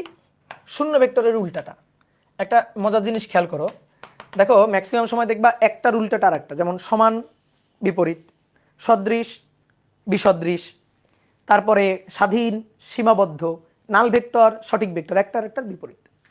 নাল ভেক্টরের মান হচ্ছে 0, এই কারণে সেটা নাল ভেক্টর, অকার্যকর ভেক্টর বা হচ্ছে শূন্য ভেক্টর। তাহলে যে ভেক্টরের মান 0 নয় সেই সঠিক ভেক্টর, যে ওর একটা মান আছে। তাহলে এটা নিয়ে আর আলোচনা করার কিছু নাই। যে ভেক্টরের মান 0 নয়, যে ভেক্টরের মান 0 নয় তাকে সঠিক ভেক্টর বলে, তাকে সঠিক ভেক্টর বলে, সঠিক ভেক্টর বলে। তাহলে ধরো একটা পি ভেক্টর, এই যে পি ভেক্টর, এই পি ভেক্টরের মান আছে, এই যে আঁকছি দৈর্ঘ্য, এই দৈর্ঘ্যটাই মান প্রকাশ করতেছে, তাহলে এটা একটা সঠিক ভেক্টর। এই যে আঁকছি যে, তাহলে এর মান আছে, ধরো এর মান কত, একটা বল ভেক্টর, ধরো 5 নিউটন মান, তাহলে এটা একটা সঠিক ভেক্টর, সঠিক ভেক্টর। তো এটা নিয়ে তো আর কি আলোচনা করব, এখানেই আলোচনা শেষ সঠিক ভেক্টরের। কি ক্লিয়ার? এবার আসো 12 নম্বর। 12 নম্বর পড়ার আগে আমরা একটা জিনিস একটু পড়বো, সেটা হচ্ছে মাত্রা বা ডাইমেনশন। ডাইমেনশন, মাত্রা। মাত্রা কি জানো? আগে একটু সংজ্ঞা বলি। কোনো বস্তুর অবস্থান বা তার গতি, এটা প্রকাশের জন্য যে কয়টা স্বাধীন চলরাশি লাগে তার মাত্রা হবে তত, তার মাত্রাটা হবে তত। কি বললাম? কোনো বস্তুর অবস্থান বা গতি প্রকাশের জন্য যে কয়টা স্বাধীন চলরাশি লাগে, ঠিক আছে? আমরা একটু সংজ্ঞাটা লিখি, তারপরে যাচাই বাছাই করে দেখতেছি কি বললাম না বললাম। কোনো বস্তুর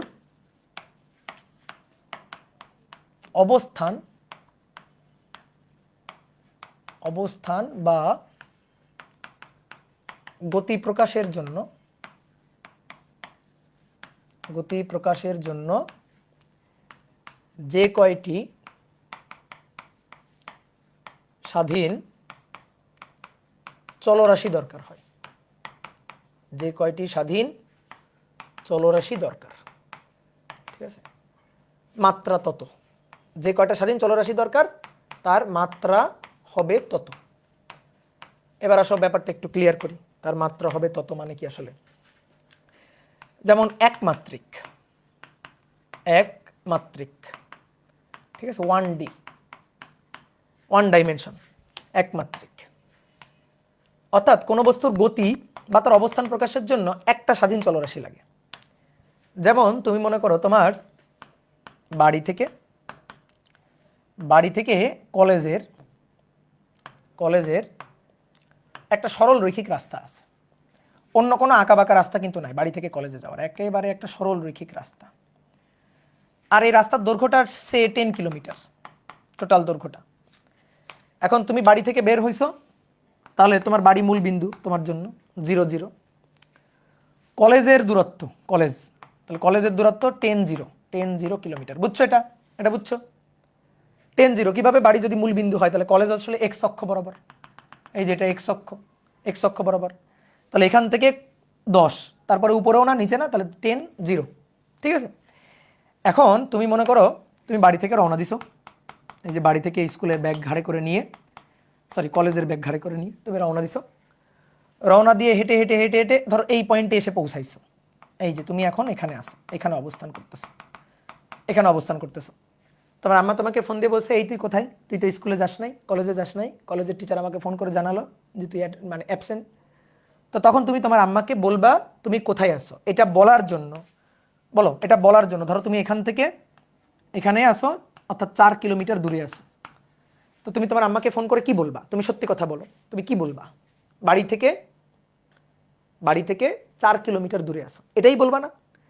কয়টা সংখ্যা বললা, কয়টা তথ্য তোমার আম্মাকে জানাইলা? একটা তথ্য, যে মানে আম্মা আমি 4 কিলোমিটার দূরে আছি বাড়ি থেকে।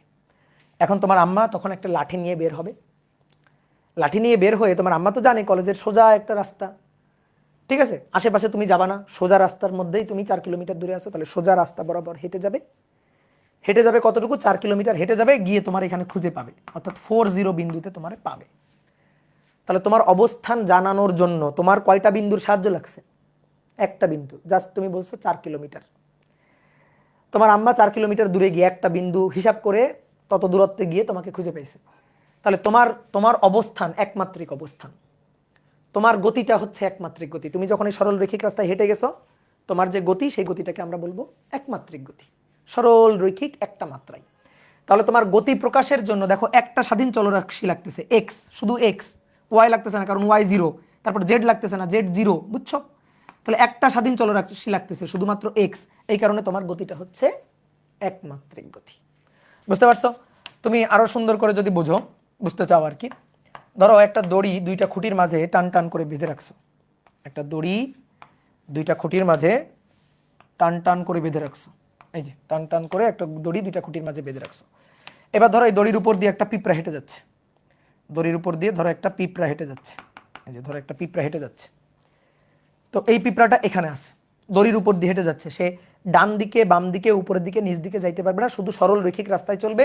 এই যে সরল রৈখিক এই রাস্তাটা, এটা এক্স অক্ষ, তাহলে তার গতিটা এক্স অক্ষে, একটা মাত্রায় একটা অক্ষে। তার কোনো বিন্দুর অবস্থান জানানোর জন্য আমাদের শুধুমাত্র এক্স জানলেই হবে, যে এখান থেকে এটা যদি আমাদের মূল বিন্দু হয় তাহলে কত দূরে, এক্স দূরে আছে, তাহলে এই গতিটাই হচ্ছে একমাত্রিক গতি। তাহলে অবস্থান বা গতি প্রকাশের জন্য যে কয়টা স্বাধীন চলরাশি লাগবে। এইবার এইবার আসো দ্বিমাত্রিক, দ্বিমাত্রিক দ্বিমাত্রিক গতি অথবা দ্বিমাত্রিক অবস্থান। তোমার বাড়িটা এবার ধরো এটা হচ্ছে একটা বিশাল বড় মাঠ, বিশাল বড় একটা মাঠ। এই এবার এই বিশাল বড় মাঠের এইখানে হচ্ছে তোমার বাড়ি, বিশাল এই বড় মাঠের এখানে তোমার বাড়ি। আর বিশাল এই বড় মাঠের ধরো এইখানে তোমার স্কুল, ঠিক আছে, এইখানে তোমার ধরো স্কুল বা কলেজ। কলেজ ভাই অপমান কেন করতেছেন? আমরা কি এখন স্কুলে পড়ি? আমরা এখন কলেজে পড়ি না? এই যে এটা হচ্ছে তোমার বাড়ি, তাহলে বাড়ি মূল বিন্দু 0 0। এবার তুমি বাড়ি থেকে কলেজে যাবা, এবার বাড়ি থেকে কলেজে যাওয়ার জন্য অনেক রাস্তা আছে, এটা একটা মাঠ, বিশাল বড় মাঠ। তাহলে বাড়ি থেকে কলেজে যাওয়ার রাস্তাটা কেমন? এইদিকে গেলা 4 কিলোমিটার, তারপরে গেলা 3 কিলোমিটার, ওকে। তারপরে তুমি এভাবে যাইতে পারো, তোমার মনে হচ্ছে না আমি সোজা রাস্তায় 4 তারপরে 3 এভাবে না যেয়ে আমি এভাবে যাই, এভাবে যাই, মাঠের এখান থেকে এভাবে রওনা দিয়ে ঘুরে ঘুরে ঘুরে ঘুরে যাইতে পারো। তুমি এখান থেকে রওনা দিয়ে এভাবে এভাবে যাইতে পারো, তাই না? বিভিন্ন পথ কিন্তু তুমি যাইতে পারো। কথা কি বুঝতে পারছো? তুমি বিভিন্ন পথে তুমি ওখানে গিয়ে পৌঁছাইতে পারো। তা এখন ধরো এটা যদি মূল বিন্দু হয়, এইটা হচ্ছে আমার এক্স অক্ষ, এটা যদি মূল বিন্দু হয় তাহলে এইটা হচ্ছে আমার ওয়াই অক্ষ, বুঝছো? ধরো এটা হচ্ছে পূর্ব দিক, হ্যাঁ, এটা হচ্ছে উত্তর দিক, তাহলে পূর্ব দিকের বিপরীতে এদিকে আছে পশ্চিম, এটা উত্তর দিক, তার বিপরীতে এদিকে আছে দক্ষিণ। বোঝা গেছে? বোঝা গেছে? তাহলে এখন তুমি এখানে যাচ্ছ, তুমি দেখো তো সরল রৈখিক রাস্তায় যাইতে হচ্ছে তোমার, তুমি ওই পয়েন্টে পৌঁছাচ্ছ কিভাবে? এখান থেকে প্রথমে এতটুকু যাচ্ছ, এতটুকু এক্স অক্ষে যাচ্ছ, তারপরে এখান থেকে এতটুকু ওয়াই অক্ষে যাচ্ছ, এই যে ওয়াই অক্ষে যাচ্ছ, গিয়ে তুমি এখানে পৌঁছাচ্ছ। অর্থাৎ ধরো এটা 4 কিলোমিটার, এটা 3 কিলোমিটার। তাহলে তুমি কলেজ আছো, কলেজ কোথায়? কলেজ হচ্ছে 4-3 বিন্দুতে, বুঝছো? কলেজ কোথায়? কলেজ হচ্ছে 4-3 বিন্দুতে। এখন তুমি ধরো তোমার আম্মাকে ফোন করে বললা আমি কলেজে আছি, মানে কলেজের স্থানাঙ্ক তুমি বললা। তো তুমি তোমার আম্মাকে এবার শুধু বললা যে আমি ধরো 4 কিলোমিটার দূরে আছি, 4 কিলোমিটার, শুধু 4 কিলোমিটার। তাহলে এবার তোমার আম্মা তোমার কিন্তু খুঁজে পাবে না, পাবে খুঁজে? তুমি বলছো বাড়ি থেকে 4 কিলোমিটার, 4 কিলোমিটার, দেখো 4 কিলোমিটার এখানে হয়, 4 কিলোমিটার এটা হয়, 4 কিলোমিটার এটা হয়, 4 কিলোমিটার এই বিন্দু হয়, 4 কিলোমিটার এই বিন্দু হয়, 4 কিলোমিটার এই বিন্দু হয়, 4 কিলোমিটার এই বিন্দু হয়। দেখছো 4 কিলোমিটার দূরে বাড়ি থেকে কতগুলো বিন্দু, তাই না? তাহলে অনেকগুলো বিন্দু, তাহলে শুধু 4 কিলোমিটার দিয়ে তোমার খুঁজে পাওয়া সম্ভব না। তাহলে বলো তো কি বললে তোমার খুঁজে পাওয়া সম্ভব, কি বললে তোমার খুঁজে পাওয়া সম্ভব, কি বললে? তুমি তখন বলবা যে 4 কিলোমিটার 3 কিলোমিটার দূরে আছি, তখন তোমার আম্মা বুঝবে যে আচ্ছা এটা মূল বিন্দু, তাহলে এক্স অক্ষ বরাবর 4 কিলোমিটার, তাহলে 4 কিলোমিটার এখান থেকে হেঁটে এখানে আসবে। তারপরে ওয়াই অক্ষ বরাবর, এটা ওয়াই অক্ষ, এই কোণ কিন্তু 90 ডিগ্রি, বুঝছো? দিব্য দৃষ্টি দিয়ে দেখো, জ্ঞান চোখ দিয়ে দেখো, এই কোণ কিন্তু 90 ডিগ্রি। এক্স অক্ষ, এটা ওয়াই অক্ষ, 3D চিত্র আঁকতেছি। তাহলে তোমার আম্মা এখান থেকে 4 কিলোমিটার, দেন এখান থেকে 3 কিলোমিটার যাবে, গিয়ে তোমার স্কুলে বা কলেজে ঢুকবে।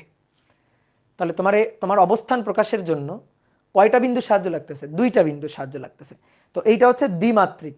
দ্বিমাত্রিক কিন্তু আর একটা ভাবে প্রকাশ করা যায়, অ্যাঙ্গেল এবং আর, অর্থাৎ পোলার স্থানাঙ্ক, এটা কার্তেশীয় স্থানাঙ্ক, পোলার স্থানাঙ্ক দিয়েও প্রকাশ করা যায়। তুমি তোমার আম্মাকে বলবা যে আমি এক্স অক্ষের সাথে থেটা কোণে আর দূরত্বে আছি, দেখো তোমার আম্মা কিন্তু খুঁজে পাবে। এক্স অক্ষের সাথে থেটা কোণে আর দূরত্বে, শুধু আর দূরত্ব বললে কিন্তু খুঁজে পাবে না। আর দূরত্ব, আর দূরত্ব, আর দূরত্ব, অনেক বিন্দু হয়, অনেক অনেক অনেক অনেক বিন্দু হয়। তাহলে 2টা বিন্দু বলতে হবে, 2টা তথ্য দিতে হবে যে থেটা কোণে আর দূরত্বে, ধরো 30 ডিগ্রি কোণে আর দূরত্বে, তাহলে কিন্তু খুঁজে পাবে। তো এটা হচ্ছে আর থেটা আর এক্স ওয়াই, কার্তেশীয় স্থানাঙ্ক, পোলার স্থানাঙ্ক। মাথার মধ্যে ঢুকছে এই জিনিসগুলো কেমনে কাজে লাগে? তাহলে 2টো তথ্য লাগতেছে, 2টো স্বাধীন চলরাশি লাগতেছে গতি প্রকাশের জন্য, 2টা স্বাধীন চলরাশি লাগতেছে। তাহলে এইটা হচ্ছে দ্বিমাত্রিক গতি, অবস্থানটা হচ্ছে দ্বিমাত্রিক। ওকে, এইবার তুমি মনে করো তুমি তো কলেজে উঠছো, তোমার তো এবার পাখা গজাইছে, ওই যে আবুলের মতো। তাহলে এবার ত্রিমাত্রিক বা 3D এই ব্যাপারটা কেমন? এই ব্যাপারটা খুবই মজার, ত্রিমাত্রিক ব্যাপারটা খুবই মজার। দেখো তুমি,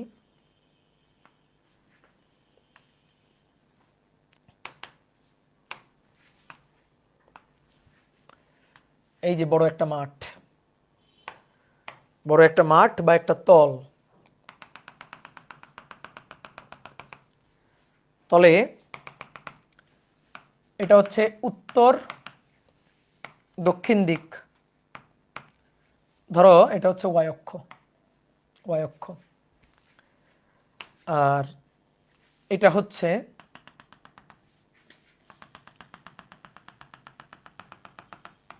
পূর্ব পশ্চিম দিক, ধরো এটা হচ্ছে এক্স অক্ষ। অনেকে আবার এটা ভাবে ভাই উত্তর দক্ষিণ, আমরা তো অনেক সময় পূর্ব পশ্চিম দিই, ভাই কোনো সমস্যা নাই। উত্তরের উত্তরের বিপরীতে, উত্তরের বিপরীতে দক্ষিণ রাখবা, আর পূর্বের বিপরীতে পশ্চিম রাখবা, কোনো সমস্যা নাই। পূর্ব এদিকেও নিতে পারো, পশ্চিমটাকে এই পাশে রাখতে পারো, কোনো সমস্যা নাই। বুঝতে পারছো? পূর্ব পশ্চিম উত্তর দক্ষিণ, কিন্তু এই কাজ আবার করিও না, এই কাজ অনেকে করে যে ভাই উত্তর দক্ষিণ পূর্ব পশ্চিম, এই আহম্মুখী করিও না, কিন্তু এটা করলে কিন্তু নিজেরা ক্ষমা করা যাবে না, বুঝছো? এগুলা করলে কিন্তু নিজেরা ক্ষমা করা যাবে না। তুমি চাইলে দক্ষিণ উপরে নিতে পারো, এই যে এটা নিতে পারো, এটা কিন্তু হয় দক্ষিণ উত্তর, কোনো সমস্যা নেই, এভাবে আঁকা যাবে। পূর্ব পশ্চিম মানে তুমি দেখবা দক্ষিণের বিপরীতে উত্তর আছে কিনা, পূর্বের বিপরীতে পশ্চিম আসছে কিনা।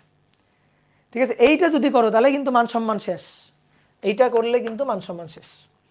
এইবার আসো তুমি, এই যে এটা তোমার বাড়ি, মূলবিন্দু 0 0। এইবার তুমি তোমার আম্মাকে বলছো আমি 4 3 বিন্দুতে আছি, মানে 4 কিলোমিটার 3 কিলোমিটার। তো তোমার আম্মা বাসা থেকে বের হয়ে 4 কিলোমিটার গেছে, তারপরে না 3 কিলোমিটার গেছে, ওই যে ওয়াই অক্ষে উত্তর দিকে, এই যে 3 কিলোমিটার গেছে, এইখানে গিয়ে না তোমার আর খুঁজে পাইতেছে না যে কই। দেখো ভালো করে খেয়াল করো, এটা মূল বিন্দু, 4 কিলোমিটার গেছে এদিকে, তারপরে এই দিক বরাবর গেছে 3 কিলোমিটার, গিয়ে খুঁজতেছে কই কই কই, নিচে খুঁজতেছে কই কই, কোথায় কোথায়। তুমি তখন তোমার আম্মার বলতেছো আম্মা উপরে তাকান, তখন তোমার আম্মা উপরে তাকাইছে, দেখতেছে তুমি উঠতেছো। কি বোঝা গেছে? তাহলে এবার তোমারে খুঁজে পাওয়ার জন্য 2টা বিন্দু যথেষ্ট না, 2টা অক্ষের স্থানাঙ্ক যথেষ্ট নয়, বলো আর কি লাগবে? তাহলে তুমি 4 কিলোমিটার গেছো, তারপরে 3 কিলোমিটার, এখানে তাও ভূমিতে ছিলা, কিন্তু এখন ওই যে তোমার পাখা হয়েছে, তুমি উড়ে আকাশে উড়ে গেছো, এই যে এইখানে তুমি আসো, বুঝতে পারছো? এই পয়েন্টে আসো, এই পয়েন্টে তুমি আসো, তুমি এখন উঠতেছো, তুমি এখন প্রজাপতির মতো উঠতেছো ধরো, ঠিক আছে? তোমার এখন প্রজাপতির রঙিন পাখা দিয়ে তুমি এই যে উঠতেছো এরকম।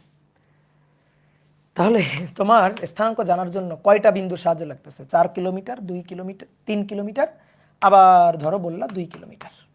তাহলে 4, 3, 2। এবার কোনটা কোন অক্ষে তাকাও? 4 কোন অক্ষে? এক্স অক্ষে, তাহলে এক্স। 3 এটা কোন অক্ষ? ওয়াই অক্ষ। এই যে এটা কোন অক্ষ? এটার প্যারালাল না, এই দিক বরাবর কোন অক্ষ? ওয়াই অক্ষ। তাহলে এটা ওয়াই অক্ষ, এই যেটা হচ্ছে ওয়াই অক্ষ।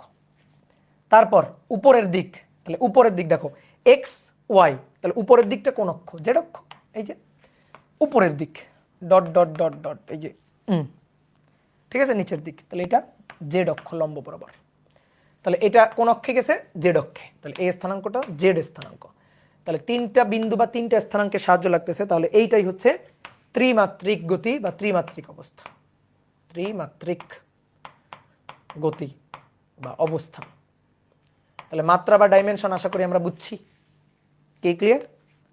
এটা হচ্ছে মাত্রা বা ডাইমেনশন। এখন আসো, এগুলা যদি আমরা বুঝে যাই তাহলে এবার একটা ভেক্টর পড়ব, সেটা হচ্ছে একক ভেক্টর। 11 ছিল না, এবার 12 হবে। একক ভেক্টর, একক ভেক্টর বা ইউনিট ভেক্টর, ইউনিট ভেক্টর। যে ভেক্টরের মান একক তাকে একক ভেক্টর বলে, মানে এক। যে ভেক্টরের মান একক, নামের মধ্যে সংজ্ঞা, যে ভেক্টরের মান একক তাকে একক ভেক্টর বলে, একক ভেক্টর বলে, ইউনিট ভেক্টর বলে। এবার এই একক ভেক্টর জিনিসটাকে একটু বোঝার চেষ্টা করি। ধরো ভাইয়া এটা হচ্ছে এই ভেক্টর, এই ভেক্টর, এই ভেক্টরের মান ধরো 5 একক, এটার মান ধরো 5 মান। এখন এই এ ভেক্টরটাকে আমি 5টা ভাগে ভাগ করি, মান ছিল 5, তাহলে 5টা ভাগে ভাগ করি। দেখো 1, 2, 3, 4, 5 সমান 5টা ভাগে ভাগ করলাম। তাহলে সমান 5টা ভাগে ভাগ করলাম, তাহলে এই যে ভেক্টরটা, এই ভেক্টরটা সে এরকম, এই যে এতটুকু এরকম 5টা ভেক্টরের সমষ্টি না? বলো, এরকম 5টা ভেক্টরের সমষ্টি না? এই এরকম 5টা ভেক্টরের প্রত্যেকটার মান কত? এটুকুর মান কত? মান 1, এটুকুর মান 1, এটুকুর মান 1, এইটুকুর মান 1, এইটুকুর মান 1, তাহলে টোটাল 1 1 1 1 1, তাহলে 5টা 1 যোগ করলে 5, 5 একক। এই ভেক্টরের টোটাল মান 5 একক। তাহলে আমরা বলতে পারি যে দেখো এই যে এইটুকু, এইটুকু ভেক্টর, এইটুকু ভেক্টর হচ্ছে এ ভেক্টরের একক ভেক্টর। এইটা এই ভেক্টরটাকে, এটাকে আমরা বলতে পারি এ ভেক্টরের একক ভেক্টর, এতটুকু ভেক্টর। কি কথা বুঝছো? ভেক্টরের মান কত? 5, আমি 5টা সমান ভাগ করলাম, তাহলে এই ভেক্টরটা আসলে 5টা এরকম ভেক্টরের সমষ্টি, যাদের যাদের মান 1। তাহলে এই 1 মানের এই ভেক্টরটা, এটাই হচ্ছে এ ভেক্টরের একক ভেক্টর। এই ভেক্টরের একক ভেক্টর বোঝানোর জন্য ছোট হাতের এ ব্যবহার করব, ছোট হাতের এ ব্যবহার করব। এবং সে একক ভেক্টর, সে কিন্তু যেমন তেমন ভেক্টর না, একক ভেক্টর খুব সম্মানীয় ভেক্টর, একটু আলাদা। তো একক ভেক্টর প্রকাশের জন্য আমরা কি করবো জানো? এর মাথার উপর একটা টুপি বসাই দিব। টুপি দেখলে আমরা বুঝতে পারবো যে এর মাথার উপর একটা ক্যাপ বা টুপি বসাই দিব। এটা দেখলেই আমরা বুঝতে পারবো যে ও আচ্ছা, এই খুব সম্মানীয় সেই একক ভেক্টর আমাদের। বুঝতে পারছো? ধরো কিউ ভেক্টর, এর উপর এইটা আছে, তাহলে এটা কিউ ভেক্টর, এই একক ভেক্টর না। কিন্তু আমি যদি দেখি ধরো কিউ মাথার উপর ক্যাপ, তাহলে এইটা, এই যে ক্যাপ দেখেই চিনে যাব যে হচ্ছে একক ভেক্টর। বুঝতে পারছো? তো এই একক ভেক্টর চেনার উপায়, এই যে মাথার উপর ক্যাপ, এই ক্যাপ দেখলে বুঝবো ওটা যেমন তেমন ভেক্টর না, ওর মান 1, ও আসলে একক ভেক্টর। তাহলে একটা জিনিস খেয়াল করো, আমি একটু একে দেখাই তোমারে, যে এরকম 5টা ভেক্টরের সমষ্টিটা হচ্ছে এটা। তাহলে আমি একটু একে দেখাই, এটা কপি করলাম, কপি করলাম, নিয়ে বসালাম 1টা, 2টো, 3টা, 4টা এবং 5টা। দেখো 5টা। আর এটা ছিল পুরো এ ভেক্টর, দেখো এই যে পুরো এ ভেক্টরটা একটু ছোট হয়ে গেল কেন? আচ্ছা যাই হোক, আকার কারণে একটু ছোট হয়ে গেছে। এই যে পুরো এ ভেক্টরটা হচ্ছে এটা। তাহলে বুঝতে পারছি একক ভেক্টর কি? A cap A cap A cap A cap A cap. তাহলে একটা কথা বলতে পারি, দেখো এরকম 5টা এ ক্যাপ, 5টা এ ক্যাপ, এটা মিলেই এ ভেক্টরটা। তাহলে 5 A cap equal to A vector. এই 5টা কি আসলে? এই 5টা হচ্ছে এ এর মান। এই কোন একটা ভেক্টরের মান প্রকাশের জন্য কি করি আমরা? মনে আছে? কোন একটা ভেক্টরের মান প্রকাশের জন্য কি কাজ করি আমরা? যদি চাই মান লিখবো, তাহলে কি লিখি? এই যে এ, এটা হচ্ছে মান। যদি এর মান প্রকাশ করতে চাই তাহলে শুধু এ লিখবো, অথবা কি লিখবো? এ লিখে এ ভেক্টর লিখে মডুলাস দিব। বোঝা গেছে? তাহলে এই 5টা কি আসলে? দেখো এই 5 কি আসলে? এই ভেক্টরটার মান। ওকে, গুড, ভেরি গুড। তাহলে এই ভেক্টরের মান এভাবেও লিখতে পারি, আবার এভাবেও লিখতে পারি। আমরা এভাবেই লিখি, এভাবে লিখলে সুন্দর লাগে। A cap equal to A vector. তাহলে একক ভেক্টর এ ক্যাপ এটা equal to A vector divided by A না? এই যে এবার এখান থেকে বলো তো একক ভেক্টর কিভাবে পাওয়া যায়? এই লাইনটার বাংলা তর্জমা করো, তাহলে তুমি একক ভেক্টর কিভাবে পাওয়া যায় বুঝে যাবা। এই লাইনটুকুর বাংলা তর্জমা করো। উপরে কি এ ভেক্টর, তাকে কি দিয়ে ভাগ দিছি? এ ভেক্টরের মান দিয়ে। তাহলে বলো কোন ভেক্টরকে তার মান দিয়ে ভাগ করলে একক ভেক্টর পাওয়া যায়। আমি কোন ভেক্টরে একক ভেক্টর নির্ণয় করতে চাই, ঠিক আছে? কোন ভেক্টরে একক ভেক্টর নির্ণয় করতে চাই, একক ভেক্টর কিভাবে পাওয়া যায়? প্রশ্ন, কিভাবে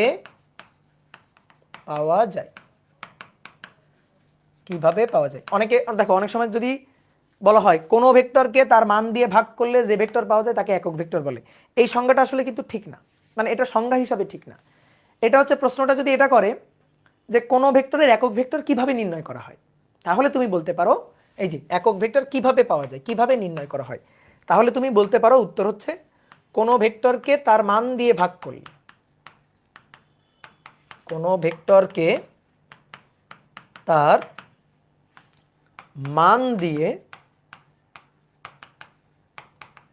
ভাগ করলে একক ভেক্টর পাওয়া যায়। একক ভেক্টর পাওয়া যায়। কি বুঝছো? ক্লিয়ার? এইবার একক ভেক্টরের আসলে এত প্রয়োজনীয়তা কেন? প্রয়োজনীয়তা হচ্ছে, এখান থেকেই বলি তোমার, প্রয়োজনীয়তা হচ্ছে এই যে এ ভেক্টর এটা ইকুয়াল টু এ তার মান সাথে একক ভেক্টর। দেখো এ ভেক্টরের আমি যা জিজ্ঞেস করব টু দা পয়েন্ট অ্যান্সার দাও। এ ভেক্টরের কি কি আছে? কি কি আছে? মান এবং দিক, মান এবং দিক। তাহলে আমি যদি লিখি, ধরো এ ভেক্টর, তুমি আমাকে জিজ্ঞেস করলা ভাই এর মান কত? মান হচ্ছে এ, মান কত? এ। এই যে এটা লিখলাম, বলো এই লেখাটা কি ঠিক আছে? এই লেখাটা ঠিক আছে? না, ঠিক নেই। কারণ এটা ভেক্টর, তুমি ভেক্টরটাকে মানের সমান এভাবে লিখতে পারো না। ঠিক আছে? ধরো আমি তোমাকে বললাম যে একটা বল ভেক্টর, মনে করো এফ বল ভেক্টর, এটা ইকুয়াল টু 5 নিউটন। বলো এই লেখাটা ঠিক আছে? এই লেখাটা ঠিক আছে? কেউ যদি এটা লেখে, লেখাটা ঠিক আছে? না, ঠিক নাই। কেন ঠিক নাই? কেন ঠিক নাই? কারণ এটা ভেক্টর। তো তুমি এখানে যেটা লিখছো সেটা শুধু মান, এটা শুধু মান, এটা ভেক্টর, এটা শুধু মান। তো তুমি যদি এটা না লিখে এটা লিখতা, এটা লেখা ভুল হয়েছে। তুমি যদি এটা লিখতা যে ভাই এফ ভেক্টরের মান 5, তাহলে ঠিক আছে, এটা ঠিক আছে, এই লেখাটা ঠিক আছে, কিন্তু এই লেখাটা ভুল। এখন আমি যদি এই ভেক্টরটাকে তার মান সহ সুন্দর করে প্রকাশ করতে চাই, তাহলে কি করব জানো? একক ভেক্টর লাগাই দিব।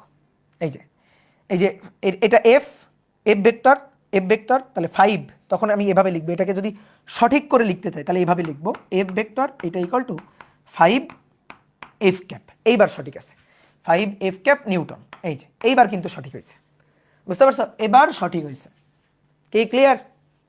বুঝা গেছে? আগের বার সঠিক ছিল না, কারণ তুমি এটা শুধু মান লিখছো, দিক কোথায়? তাহলে এবার কি হলো? মান হচ্ছে 5 আর এই এফ ক্যাপ এটা হচ্ছে দিক, এটা হচ্ছে দিক। তোমার আরেকটু সুন্দর বুঝাই দিই। এটা ধরো ওয়াই অক্ষ, এটা ধরো এক্স অক্ষ, এক্স অক্ষ বরাবর, এক্স অক্ষ বরাবর একক ভেক্টর আই ক্যাপ ধরলাম, এক্স অক্ষ বরাবর একক ভেক্টর কি আই ক্যাপ। তুমি মূল বিন্দু থেকে এক্স অক্ষ বরাবর ধরো এটা পূর্ব দিক, এক্স অক্ষ পূর্ব দিক। তো তুমি সকালবেলা বাড়ি থেকে হাঁটতে বের হইছো, তো এটা হচ্ছে তোমার বাড়ি মূল বিন্দু। তুমি এই রাস্তা বরাবর পূর্ব দিক বরাবর হাঁটতেছো, এক্স অক্ষ বরাবর হাঁটতেছো। তো হাঁটতে হাঁটতে একটা নির্দিষ্ট দূরত্বে গেছো, ধরো 4 কিলোমিটার দূরে গেছো। এখন আমি তোমাকে জিজ্ঞেস করলাম, ভাই তোমার সরণ ভেক্টর কত? তো দেখো তুমি বাড়ি থেকে বের হয়ে এখানে আসো, তাহলে এখানে আসো, এইটা তোমার সরণ ভেক্টর। আমি তোমার জিজ্ঞেস করলাম তোমার সরণ ভেক্টর কত, তুমি আমার ফোনে বললা যে আমার সরণ ভেক্টর 5 কিলোমিটার, বা লিখে দিলা এটা সরণ ভেক্টর 5 কিলোমিটার, তাহলে তো ভাই হইল না। সরণ সে তো ভেক্টর রাশি, এই 5 দিয়ে, এই 5 কিলোমিটার দিয়ে আমি তোমার মানটুকু বুঝলাম, কিন্তু দিক তো বুঝতে পারলাম না। ভেক্টর রাশিকে প্রকাশের জন্য মানের সাথে দিকও দরকার। আমি এটা দিয়ে শুধু তোমার মানটুকু বুঝতে পারতেছি যে তোমার সরণের মান 5 কিলোমিটার, কিন্তু আমি তো জানি না তুমি এক্স অক্ষে গেছো না ওয়াই অক্ষে গেছো না এক্স অক্ষ ওয়াই অক্ষের মাঝামাঝি গেছো, কোন দিকে গেছো এটা তো আমি বুঝতে পারতেছি না। পারতেছি? তাহলে এভাবে যদি আমি লিখি তাহলে কি প্রকাশটা সঠিক হলো না? তাহলে সঠিকভাবে প্রকাশ করে আমি কিভাবে লিখতে পারি বলো, তুমিই বলবা। তোমরা এখানে লিখবা, বলো কি লিখবো, কি লিখবো, সরণ ভেক্টরটাকে কি লিখবো? সরণ ভেক্টরটাকে লিখবো 5 5, হ্যাঁ এস ক্যাপ, অনেকে বলছে এস ক্যাপ, হ্যাঁ হবে সমস্যা নাই, কিন্তু আমি বলে দিছি না এক্স অক্ষ বরাবর একক ভেক্টর কত, এক্স অক্ষ বরাবর একক ভেক্টর কত বলে দিছি। ঠিক আছে, অনেকে যারা এস ক্যাপ বলছো ঠিক বলছো, কোনো সমস্যা নাই, কিন্তু আমি এক্স অক্ষ বরাবর ইউনিট ভেক্টরটাকে ওই যে দিয়ে দিছি তোমাকে। তাহলে কি লিখবো? ইয়েস 5 আই ক্যাপ কিলোমিটার, বুঝছো? শুধু যদি 5 কিলোমিটার 5 লিখি তাহলে তো ভাই শুধু মান বুঝলাম, দিক তো বুঝলাম না। তাহলে দেখো এই 5 এটা মান প্রকাশ করতেছে ভেক্টরটার, আর এই আই ক্যাপ এটা দিক প্রকাশ করতেছে। তাহলে একক ভেক্টরের প্রয়োজনীয়তা কেন জানো? দিকের জন্য। একক ভেক্টর আমাকে দিকটা বলে দিচ্ছে যে আমার সরণ 5 কিলোমিটার কোন দিকে, এই যে এক্স অক্ষের দিকে, এক্স অক্ষ বরাবর একক ভেক্টর আই ক্যাপ এক্স অক্ষের দিকে। বোঝা গেছে? ক্লিয়ার? তাহলে এই যে A equal to A vector equal to A into A cap, তার মানে এটা তো ভেক্টর, এটা হচ্ছে এ ভেক্টর, এ ভেক্টর। তাহলে এই ভেক্টরটা প্রকাশ, এই এটা প্রকাশ করতেছে তার মান, আর এই এ ক্যাপটা প্রকাশ করতেছে ভেক্টরের দিক।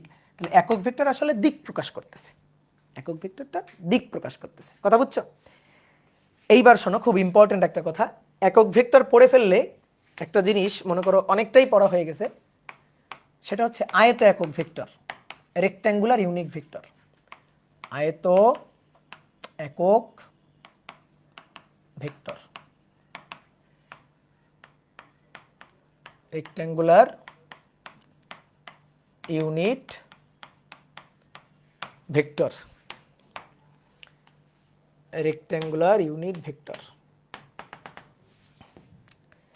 দেখো শোনো, ত্রিমাত্রিক কার্তেশীয় স্থানাঙ্ক ব্যবস্থায় 3টি অক্ষ, এক্স অক্ষ, ওয়াই অক্ষ, জেড অক্ষ। এ ভেক্টরের একক ভেক্টর এ ক্যাপ, পি ভেক্টরের একক ভেক্টর ছোট হাতের পি ক্যাপ, পি ক্যাপ। তারপরে বি ভেক্টরের একক ভেক্টর ছোট হাতের বি ক্যাপ।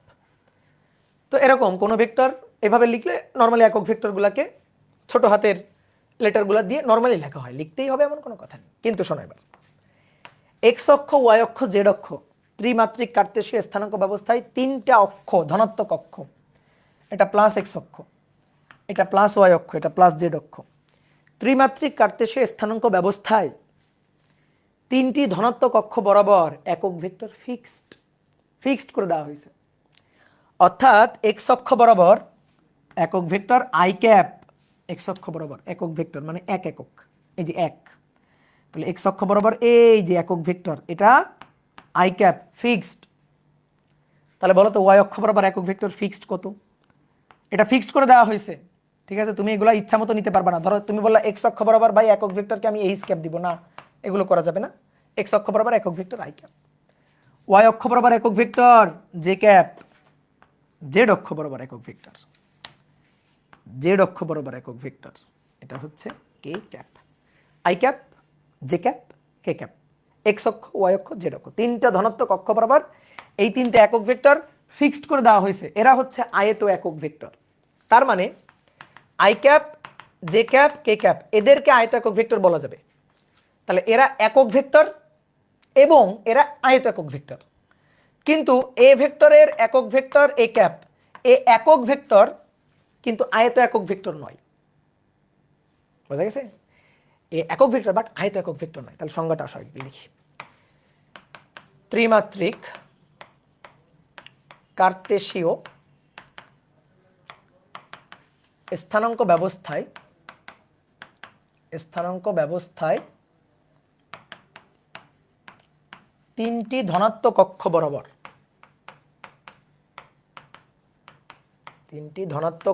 বরাবর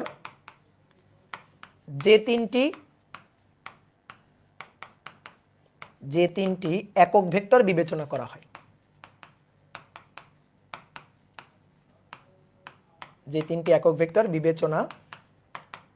করা হয়, তাদেরকে আয়ত একক ভেক্টর বলে। আয়ত একক ভেক্টর বলে। এটা হচ্ছে আয়ত একক ভেক্টরের সংজ্ঞা। এবার এক্স অক্ষ বরাবর আয়ত একক ভেক্টর আই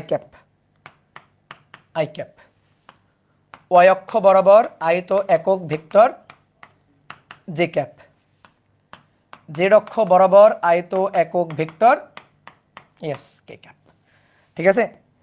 এই ভেক্টরের এর একক ভেক্টর এ ক্যাপ। তাহলে এটা একক ভেক্টর কিন্তু আয়ত একক নয়। একক ভেক্টর ঠিক আছে, বাট এটাকে যদি আমি বলি আয়ত একক ভেক্টর, এটাকে যদি আমি বলি তাহলে এটা কিন্তু ভুল। এটাকে আয়ত একক ভেক্টর বলা যাবে না। এটা একক ভেক্টর বাট নট আয়ত একক ভেক্টর। ঠিক আছে? এবার এই আয়ত একক ভেক্টর এগুলার প্রয়োজন কি? এই তো এগুলারই তো অনেক প্রয়োজন। আয়ত একক ভেক্টর দিয়েই তো এখন খেলা। ধরো এই যে এটা ধরো ত্রিমাত্রিক না দিয়ে ধরো আমরা দ্বিমাত্রিক বললাম, এক্স অক্ষ আর ওয়াই অক্ষ। ধরো এটা পূর্ব দিক, হ্যাঁ পূর্ব দিক, তাহলে বুঝতে পারতেছো পশ্চিম দিকে। এটা উত্তর দিক, তাহলে আশা করি বুঝতে পারতেছো নিচের দিকটা দক্ষিণ দিক। এই যে এটা তোমার বাড়ি মূলবিন্দু 0 0। এইখান থেকে তুমি বের হয়ে হাঁটি করে এখানে পৌঁছাইছো, দেন পা করে এখানে পৌঁছাইছো, দেন এখানে গেছো এই পয়েন্টে। তাহলে তোমার শুরুর বিন্দু এটা আর তুমি গেছো এখানে। এটা 4 কিলোমিটার, এটা ধরো 3 কিলোমিটার। ঠিক আছে? 4 কিলোমিটার 3 কিলোমিটার। খুব ভালো করে খেয়াল করো। তোমার সরণ কত হলো? সরণ 4 আর 3 7। সরণ কত? 4 + 3 7। ঠিক আছে? 7 কিলোমিটার।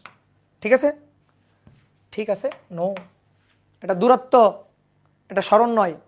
সরণ আদি বিন্দু শেষ বিন্দুর লম্বালম্বী সরল রৈখিক দূরত্ব। এই হচ্ছে সরণ ভেক্টর, এই হচ্ছে আমাদের সরণ ভেক্টর। এই ক্ষেত্রে এর মান কত? সরণের মান কত? মান হচ্ছে 5। মান হচ্ছে 5। ঠিক আছে? এটা 5 কিলোমিটার, এটা হচ্ছে সরণের মানটা।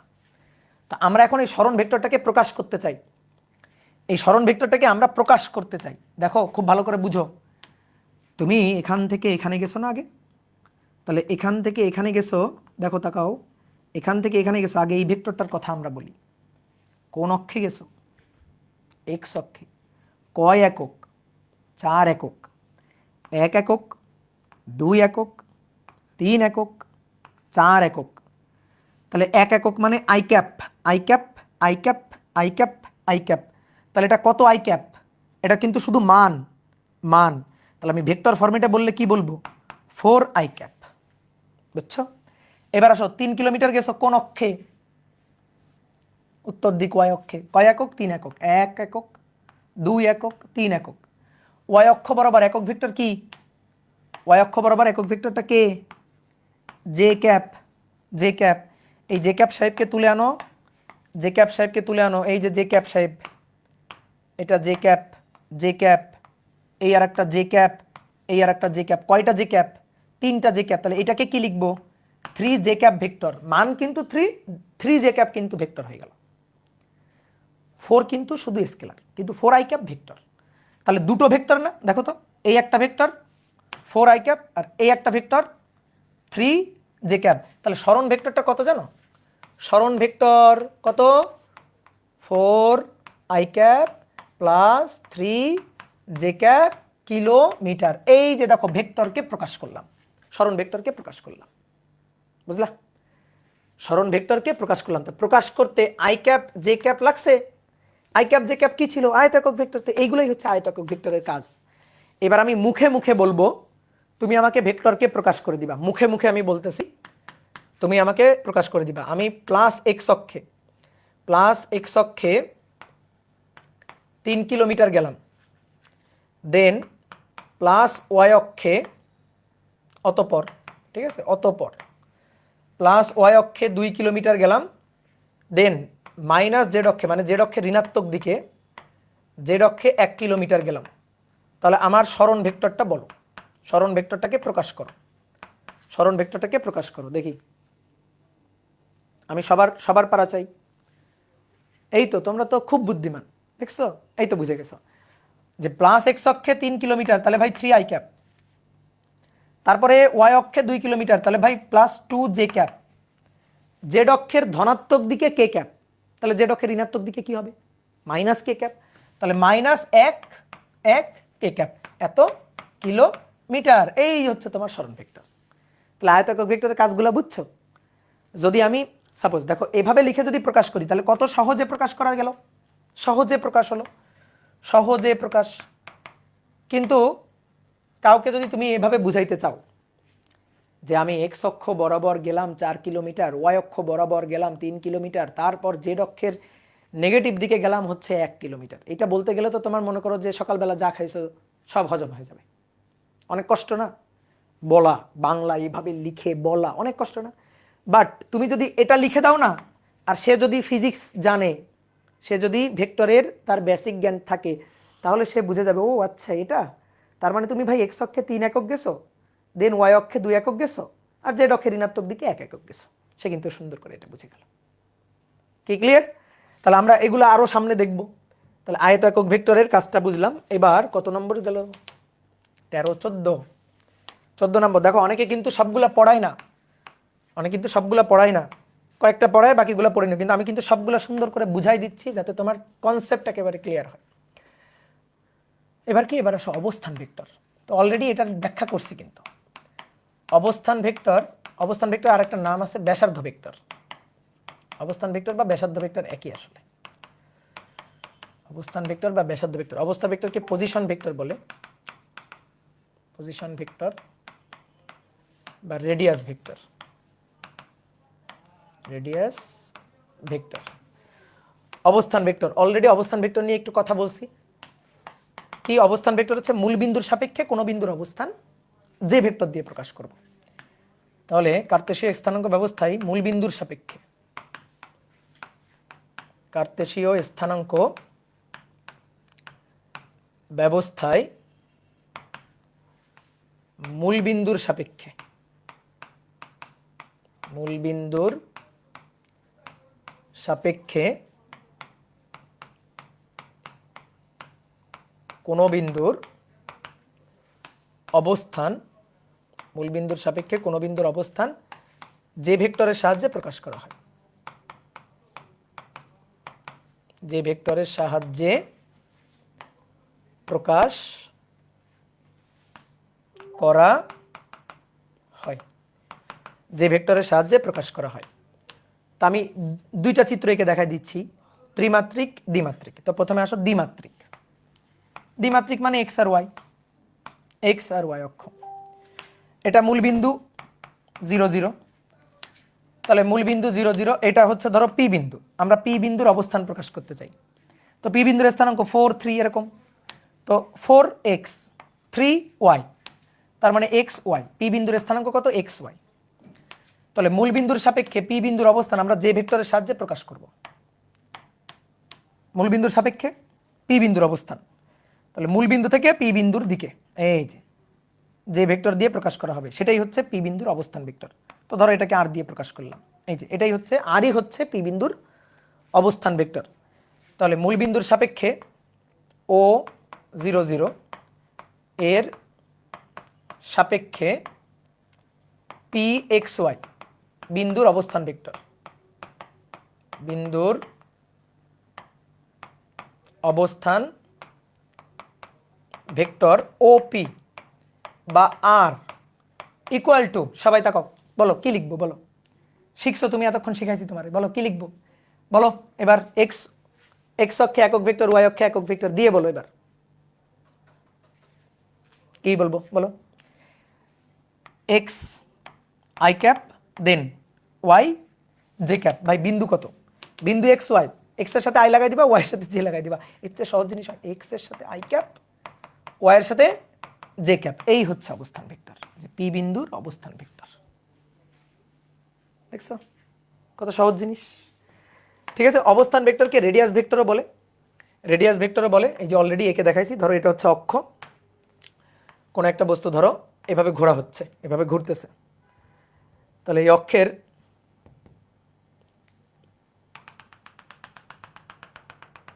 এভাবে ধরো বস্তুটা ঘুরতেছে, এটা হচ্ছে সেন্টার, এটা হচ্ছে সেন্টার। তাহলে এই সেন্টারটাকে মূল বিন্দু ধরে যদি আমরা সেন্টারটাকে মূল বিন্দু ধরে যদি এই বিন্দুর অবস্থান প্রকাশ করি, তাহলে এখান থেকে এটা, তাহলে সেন্টারের সাপেক্ষে, যে নির্দিষ্ট বিন্দুর সাপেক্ষে, এখানে সাপেক্ষকে সেন্টার, ঠিক আছে, সেন্টারের সাপেক্ষে, তাহলে এটা হচ্ছে রেডিয়াস ভেক্টর আর। তাহলে এটাকে তখন বলবো ব্যাসার্ধ ভেক্টর, ব্যাসার্ধ ভেক্টর, ব্যাসার্ধ ভেক্টর, ঠিক আছে, আর ভেক্টর।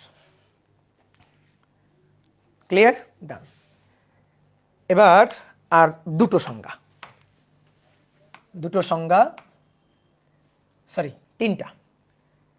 এবার যেটা সেটা হচ্ছে অনেকগুলো স্টার চিহ্ন দাও,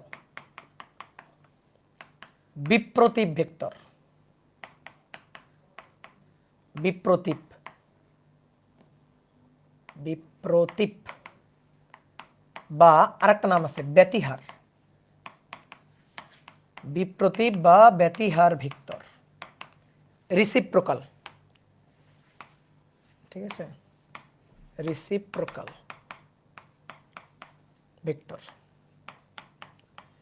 বিপ্রতীপ বা ব্যতিহার ভেক্টর।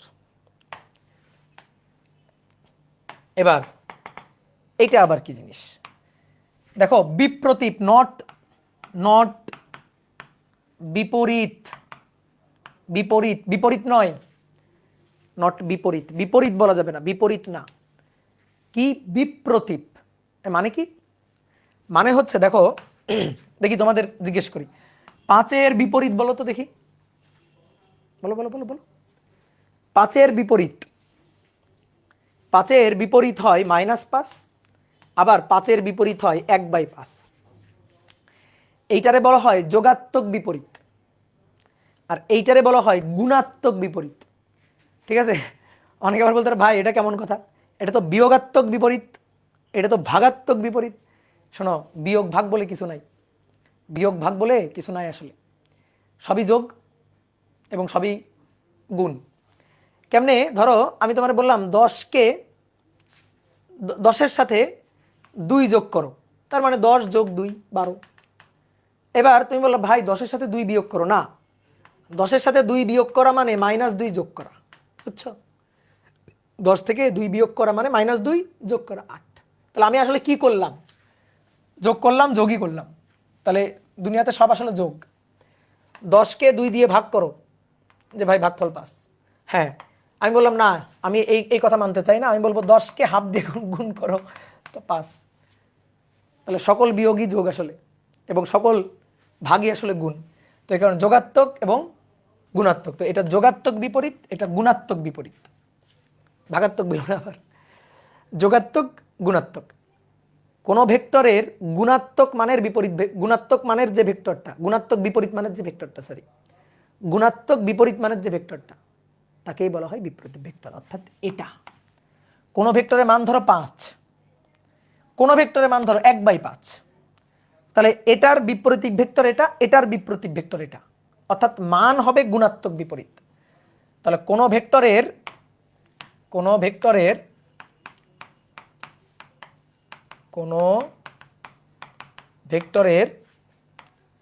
মানের গুণাত্মক বিপরীত ভেক্টরকে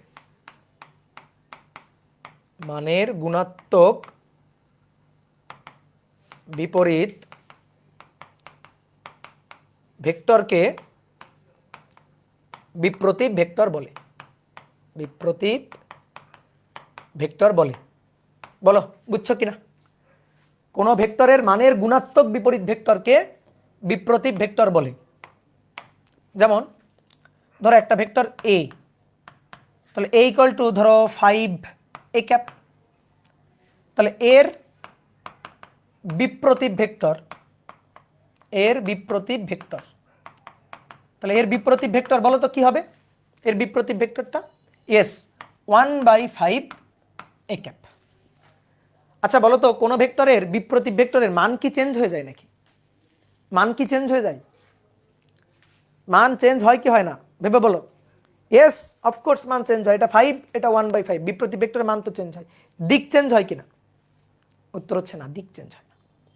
একক ভেক্টর এ ক্যাপ, একক ভেক্টর এ ক্যাপই আছে, শুধু মানটা চেঞ্জ হয়েছে, মান গুণাত্মক বিপরীত হয়েছে, কিন্তু দিক কিন্তু চেঞ্জ হয় নাই।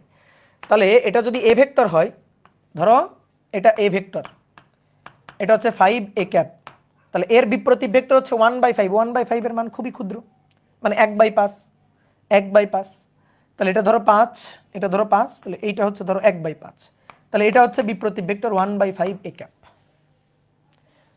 এর বিপরীত ভেক্টর এটা, আবার এর বিপরীত ভেক্টর কিন্তু এটা। কি ক্লিয়ার?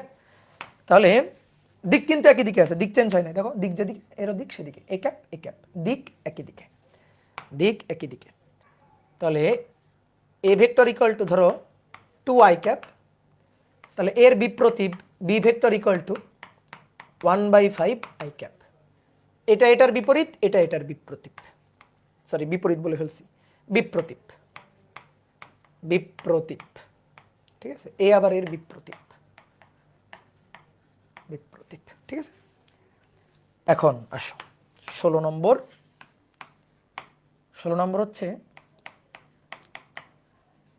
পোলার ভেক্টর। 16 নম্বর হচ্ছে পোলার ভেক্টর।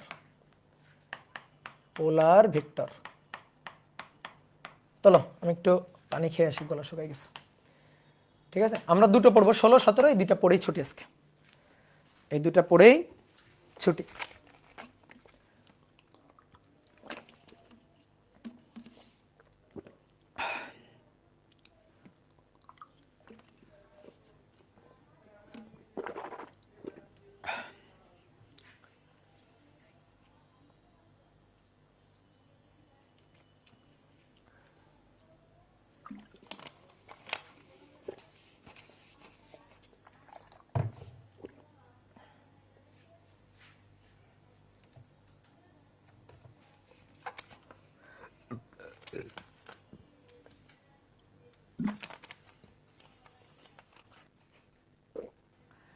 আবরার কিষান, তুমি একটু ক্যামেরা বন্ধ করে দাও। আবরার কিষান, তোমার ক্যামেরা দেখা যাচ্ছে।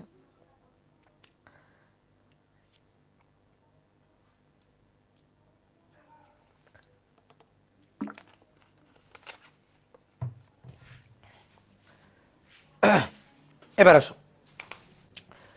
কি বলছিলাম? পোলার ভেক্টর হচ্ছে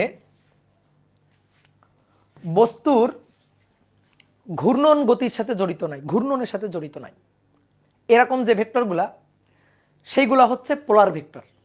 এর একটা উল্টাটা আছে। উল্টা কি? উল্টা হচ্ছে এক্সিয়াল ভেক্টর বা অক্ষীয় ভেক্টর।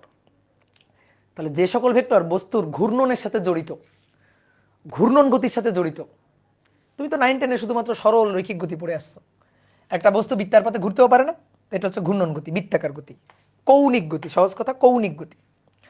তাহলে যে সকল ভেক্টর কৌণিক গতির সাথে জড়িত, ঘূর্ণনের সাথে জড়িত, তাদেরকে বলা হবে হচ্ছে অক্ষীয় ভেক্টর। আর জড়িত না যারা, তারা হচ্ছে পোলার ভেক্টর। তাহলে যে সকল ভেক্টর বস্তুর ঘূর্ণনের সাথে জড়িত নয়, ঘূর্ণনের সাথে জড়িত নয়, তাদেরকে পোলার ভেক্টর বলে, তাদেরকে পোলার ভেক্টর বলে।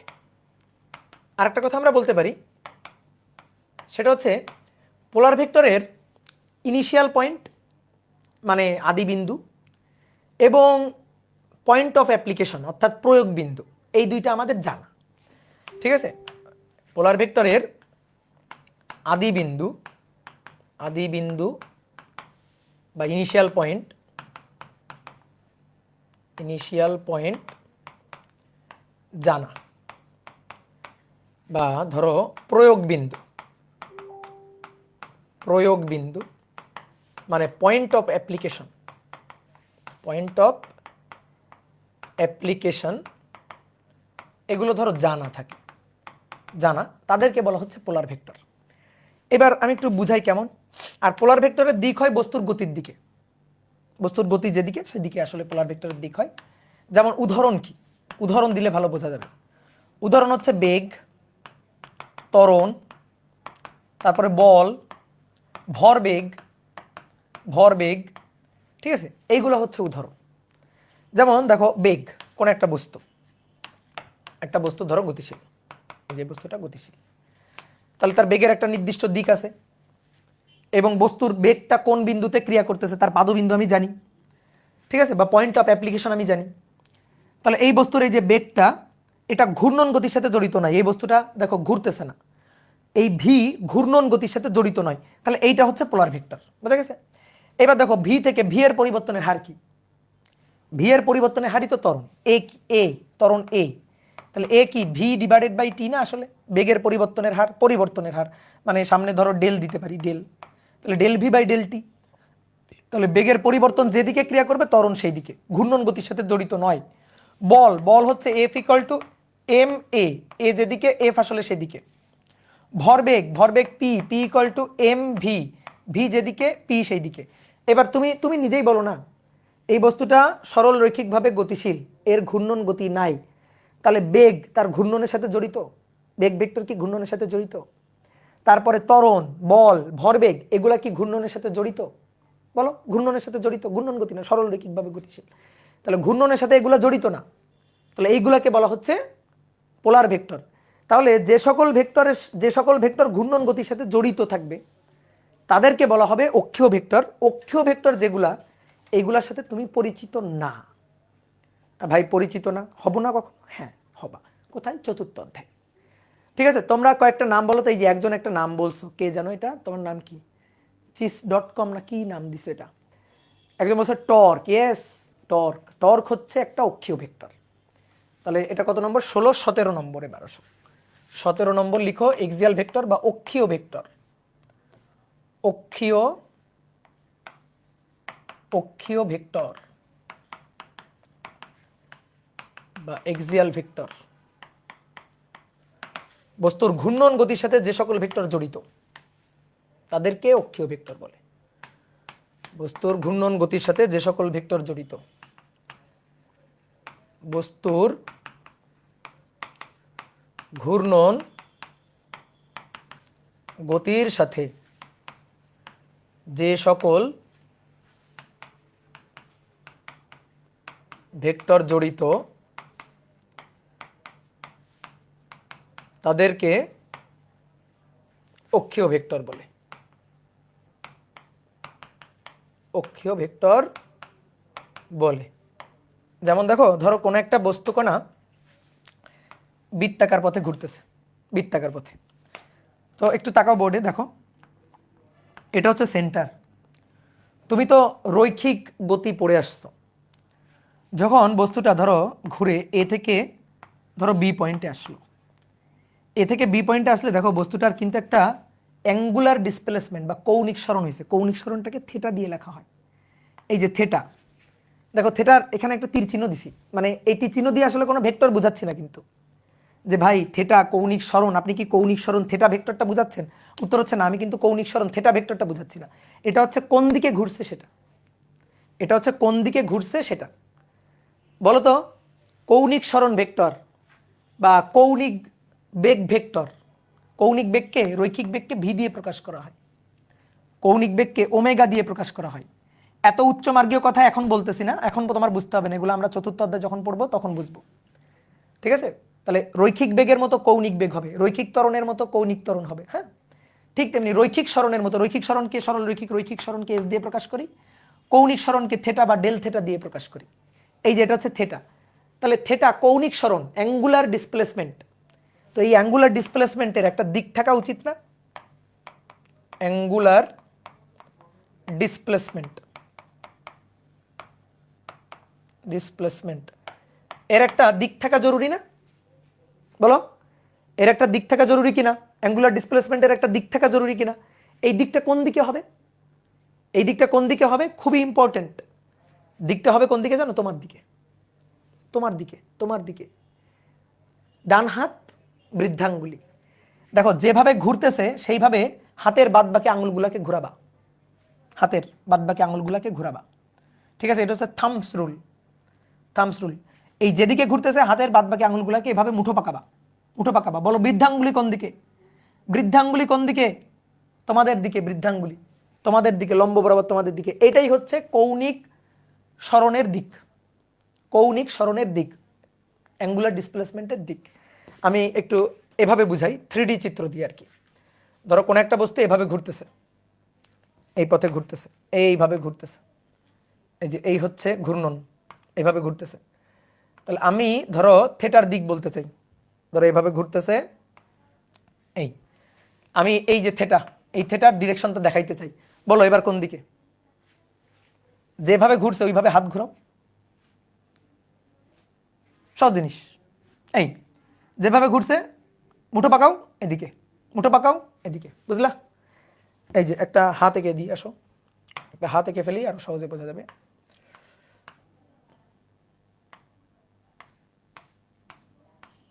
এই যে,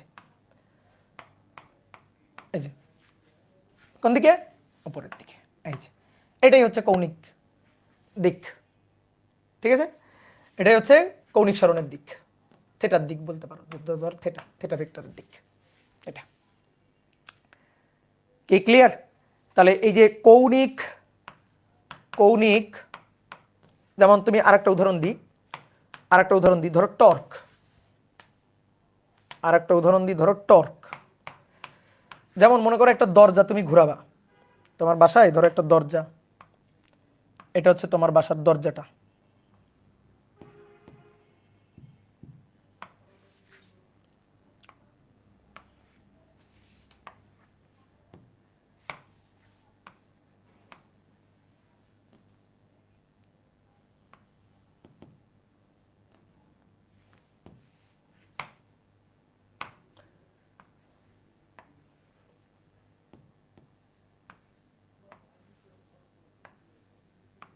এটা হচ্ছে তোমার ঘরের, তোমার বাসার দরজা।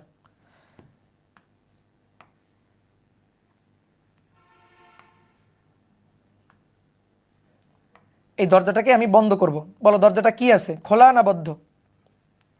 খোলা আছে না বদ্ধ আছে? বলো তো দরজাটা খোলা আছে না বদ্ধ আছে? খোলা, বোঝা যাচ্ছে তো খোলা। দরজাটা বন্ধ করব, বন্ধ করতে গেলে কি করব?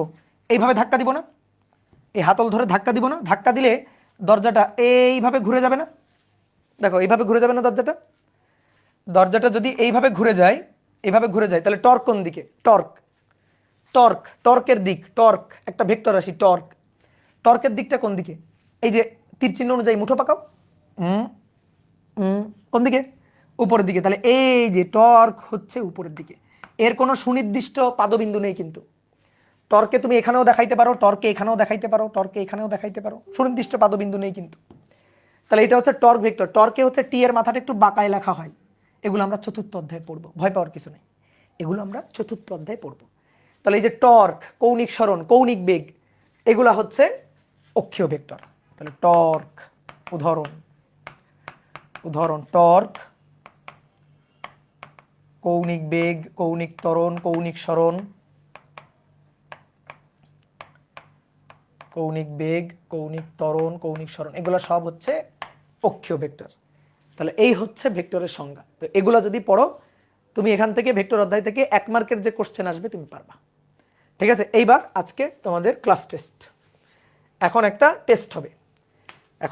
টেস্ট হবে। আমি এখানে একটা ভেক্টর লিখতেছি, A vector equal to 5 i cap equal to 5 i cap newton, বা ধরো শুধু 5 i ক্যাপ। এর জন্য 1 নম্বর B vector 5 i cap, C vector 1/5 i cap, D vector -5 i cap, E vector 2 i cap, F vector -3 i cap, তারপরে G vector 4 j cap. ঠিক আছে, তো এখন তোমার বলতে হবে যে এর জন্য এরা কেমন ভেক্টর, মানে বি ভেক্টর এ ভেক্টরের কি ভেক্টর, সি ভেক্টর এ ভেক্টরের কি ভেক্টর। কোনো একটা ভেক্টর কিন্তু একই সাথে অনেকগুলো ভেক্টরও হইতে পারে, কোনো একটা ভেক্টর কিন্তু একই সাথে অনেকগুলো ভেক্টরও হইতে পারে, একই সাথে অনেকগুলো ভেক্টর হইতে পারে। তাহলে তুমি এখন লিখো এর কি কি ভেক্টর, তারপরে এটা এর কি কি ভেক্টর, এটা লিখো। লেখার পরে এক মিনিট সময় পরে আমার সাথে মিলাই দেখবা। নাও 1 মিনিট টাইম, একটা টাইমার দিয়ে দিই, 1 মিনিট টাইম। নাও লিখো।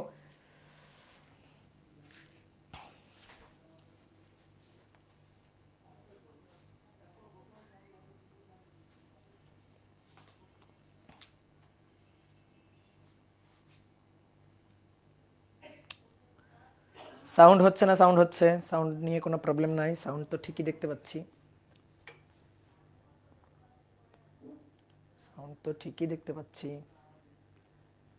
সাউন্ড হচ্ছে।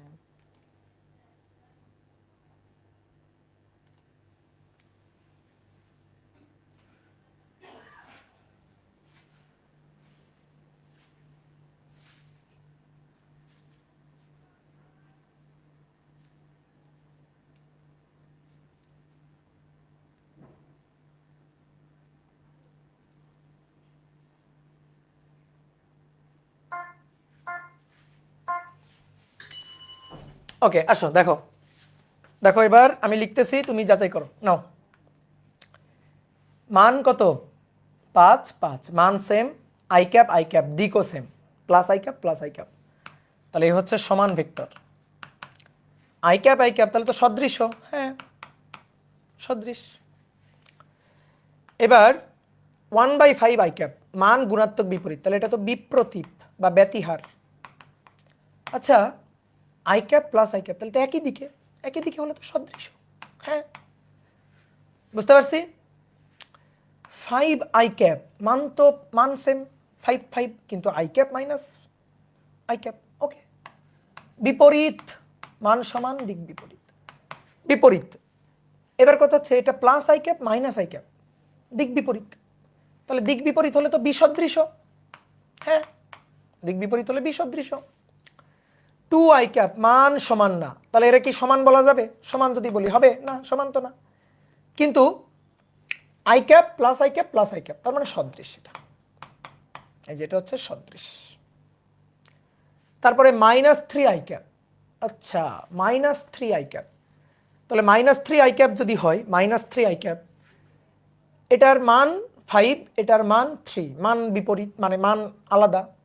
i cap minus i cap, আচ্ছা তাহলে তো বিসদৃশ, তাহলে এটা শুধুমাত্র বিসদৃশ। এটা 4 j ক্যাপ, এটা i ক্যাপ এটা j ক্যাপ, i ক্যাপের সাথে j ক্যাপ লম্ব, তাহলে এটা সদৃশও না সমানও না। আমরা যতগুলো ভেক্টর পড়ছি তার মধ্যে আসলে কোনোটাই না। কি বুঝছো? এর সাথে এ যদি আমি বলি আই ক্যাপের সাথে জে ক্যাপ কেমন, এটাকে তুমি লম্ব বলতে পারো, লম্ব ভেক্টর বলতে পারো, লম্ব ভেক্টর বলতে পারো। কি ক্লিয়ার?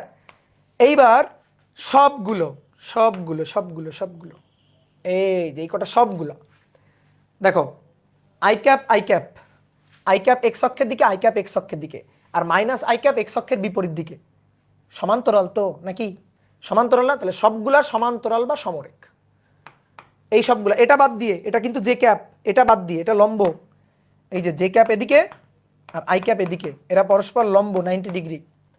কিন্তু বাদ বাকি এই যে সবগুলো I cap minus I cap, I cap minus I cap, তাহলে এগুলো সমান্তরাল বা সমরেখ। বুঝতে পারছো? সমান্তরাল বা সমরেখ। ক্লিয়ার? বলো ক্লিয়ার? সবার ক্লিয়ার? ঠিক আছে। এবার বলো দেখি, দেখি তোমাদের কেমন বুদ্ধি। 4i cap plus 3j cap এর বিপরীত ভেক্টর কোনটি? বিপরীত ভেক্টর কোনটি? এর বিপরীত ভেক্টরটা খুঁজে বের করো তো, করো করো করো দেখি, এর বিপরীত ভেক্টরটা খুঁজে বের করো দেখি তোমাদের কেমন বুদ্ধি। 4i ক্যাপ 3j ক্যাপ,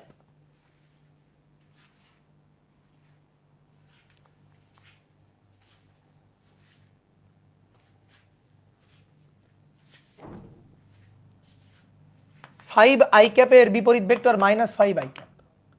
তার মানে কোন ভেক্টরের আগে কি দিব? মাইনাস দিব। এটা এ vector, A vector 4i cap plus 3j cap, তাহলে এর বিপরীত ভেক্টর, এর বিপরীত ভেক্টর, তাহলে বিপরীত ভেক্টর ধরো বি ভেক্টর, বি ভেক্টর এর বিপরীত ভেক্টর কত হবে? সামনে মাইনাস দিয়ে দিবা, তাহলে মাইনাস এ ভেক্টর।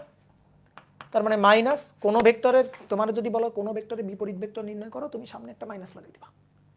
কোন ভেক্টরের বিপরীত ভেক্টর নির্ণয় করো, সামনে একটা মাইনাস লাগিয়ে দিবা। 4i cap plus 3j cap, এটাও রেখে দিতে পারো, আবার ভেঙে এইভাবেও লিখতে পারো, -4i cap minus 3j cap. কি বোঝা গেছে? ক্লিয়ার? এবার তোমাদের একটা চিন্তা করার কোশ্চেন দিই, চিন্তা করবে, এটার উত্তর আজকে দিব না, চিন্তা করবে। এ vector equal two 4i cap plus 3j cap. Public গ্রুপে কমেন্ট, মানে এটার অ্যান্সার দিবা, দেখবো আমি কে কে পারো। ঠিক আছে? পাবলিক গ্রুপে বা মানে ই গ্রুপে, তোমাদের 27 ব্যাচের গ্রুপে, যেখানে পারো দিবা। এর ব্যতিহার ভেক্টর, ব্যতিহার ভেক্টরটি নির্ণয় করো, ব্যতিহার ভেক্টরটি নির্ণয় করো। দেখি কে কে পারে, যে যে পারবে তাকে তাকে আমি একটা চকলেট দিব। ঠিক আছে? যে যে পারবে তাকে তাকে একটা চকলেট দিব। এর ব্যতিহার ভেক্টর, ব্যতিহার ভেক্টর, আন্দাজে বলিও না, এত সহজ জিনিস দিই নাই, আন্দাজে বলিও না, ব্যতিহার ভেক্টর বের করবা। ঠিক আছে? এর ব্যতিহার ভেক্টরটা বের করবা। বলো। অনেকে বলতেছে যে ভাই এর মান কত? মান তো 5, তাহলে 1/5। ঠিক আছে, 1/5 হবে। এর এর মান যদি বের করি তাহলে √4² 3², তার মানে কত? 5। তাহলে 1/5 ঠিক আছে, কিন্তু 1/5 এ ক্যাপ বলতেছো, ঠিক আছে এটা হয়েছে, বাট এই এ ক্যাপটাকে ভেঙে বলবা, আই জে কে দিয়ে বলবা, আই জে কে দিয়ে অ্যান্সারটা বলতে হবে। হ্যাঁ, তাহলে এটা করবা। ঠিক আছে? নির্ণয় করবে। তাহলে আজকের ক্লাস এই পর্যন্ত। ঠিক আছে? নেক্সট ক্লাসে আবার দেখা হবে। টাটা, সবাই ভালো থাকো, সুস্থ থাকো, অবশ্যই ক্লাসগুলো করবা। ঠিক আছে? এই ক্লাসগুলো কিন্তু অনেক দামি ক্লাস, অবশ্যই করতে হবে, রেগুলার করবা, ফেলে রাখবা না কিন্তু। ঠিক আছে? আর এক্সাম কবে? মেগা এক্সাম কবে? বলো বলো, মেগা এক্সাম কবে? কালকে। ঠিক আছে? তাহলে মেগা এক্সামের জন্য খুব সুন্দর করে পড়ো। টাটা।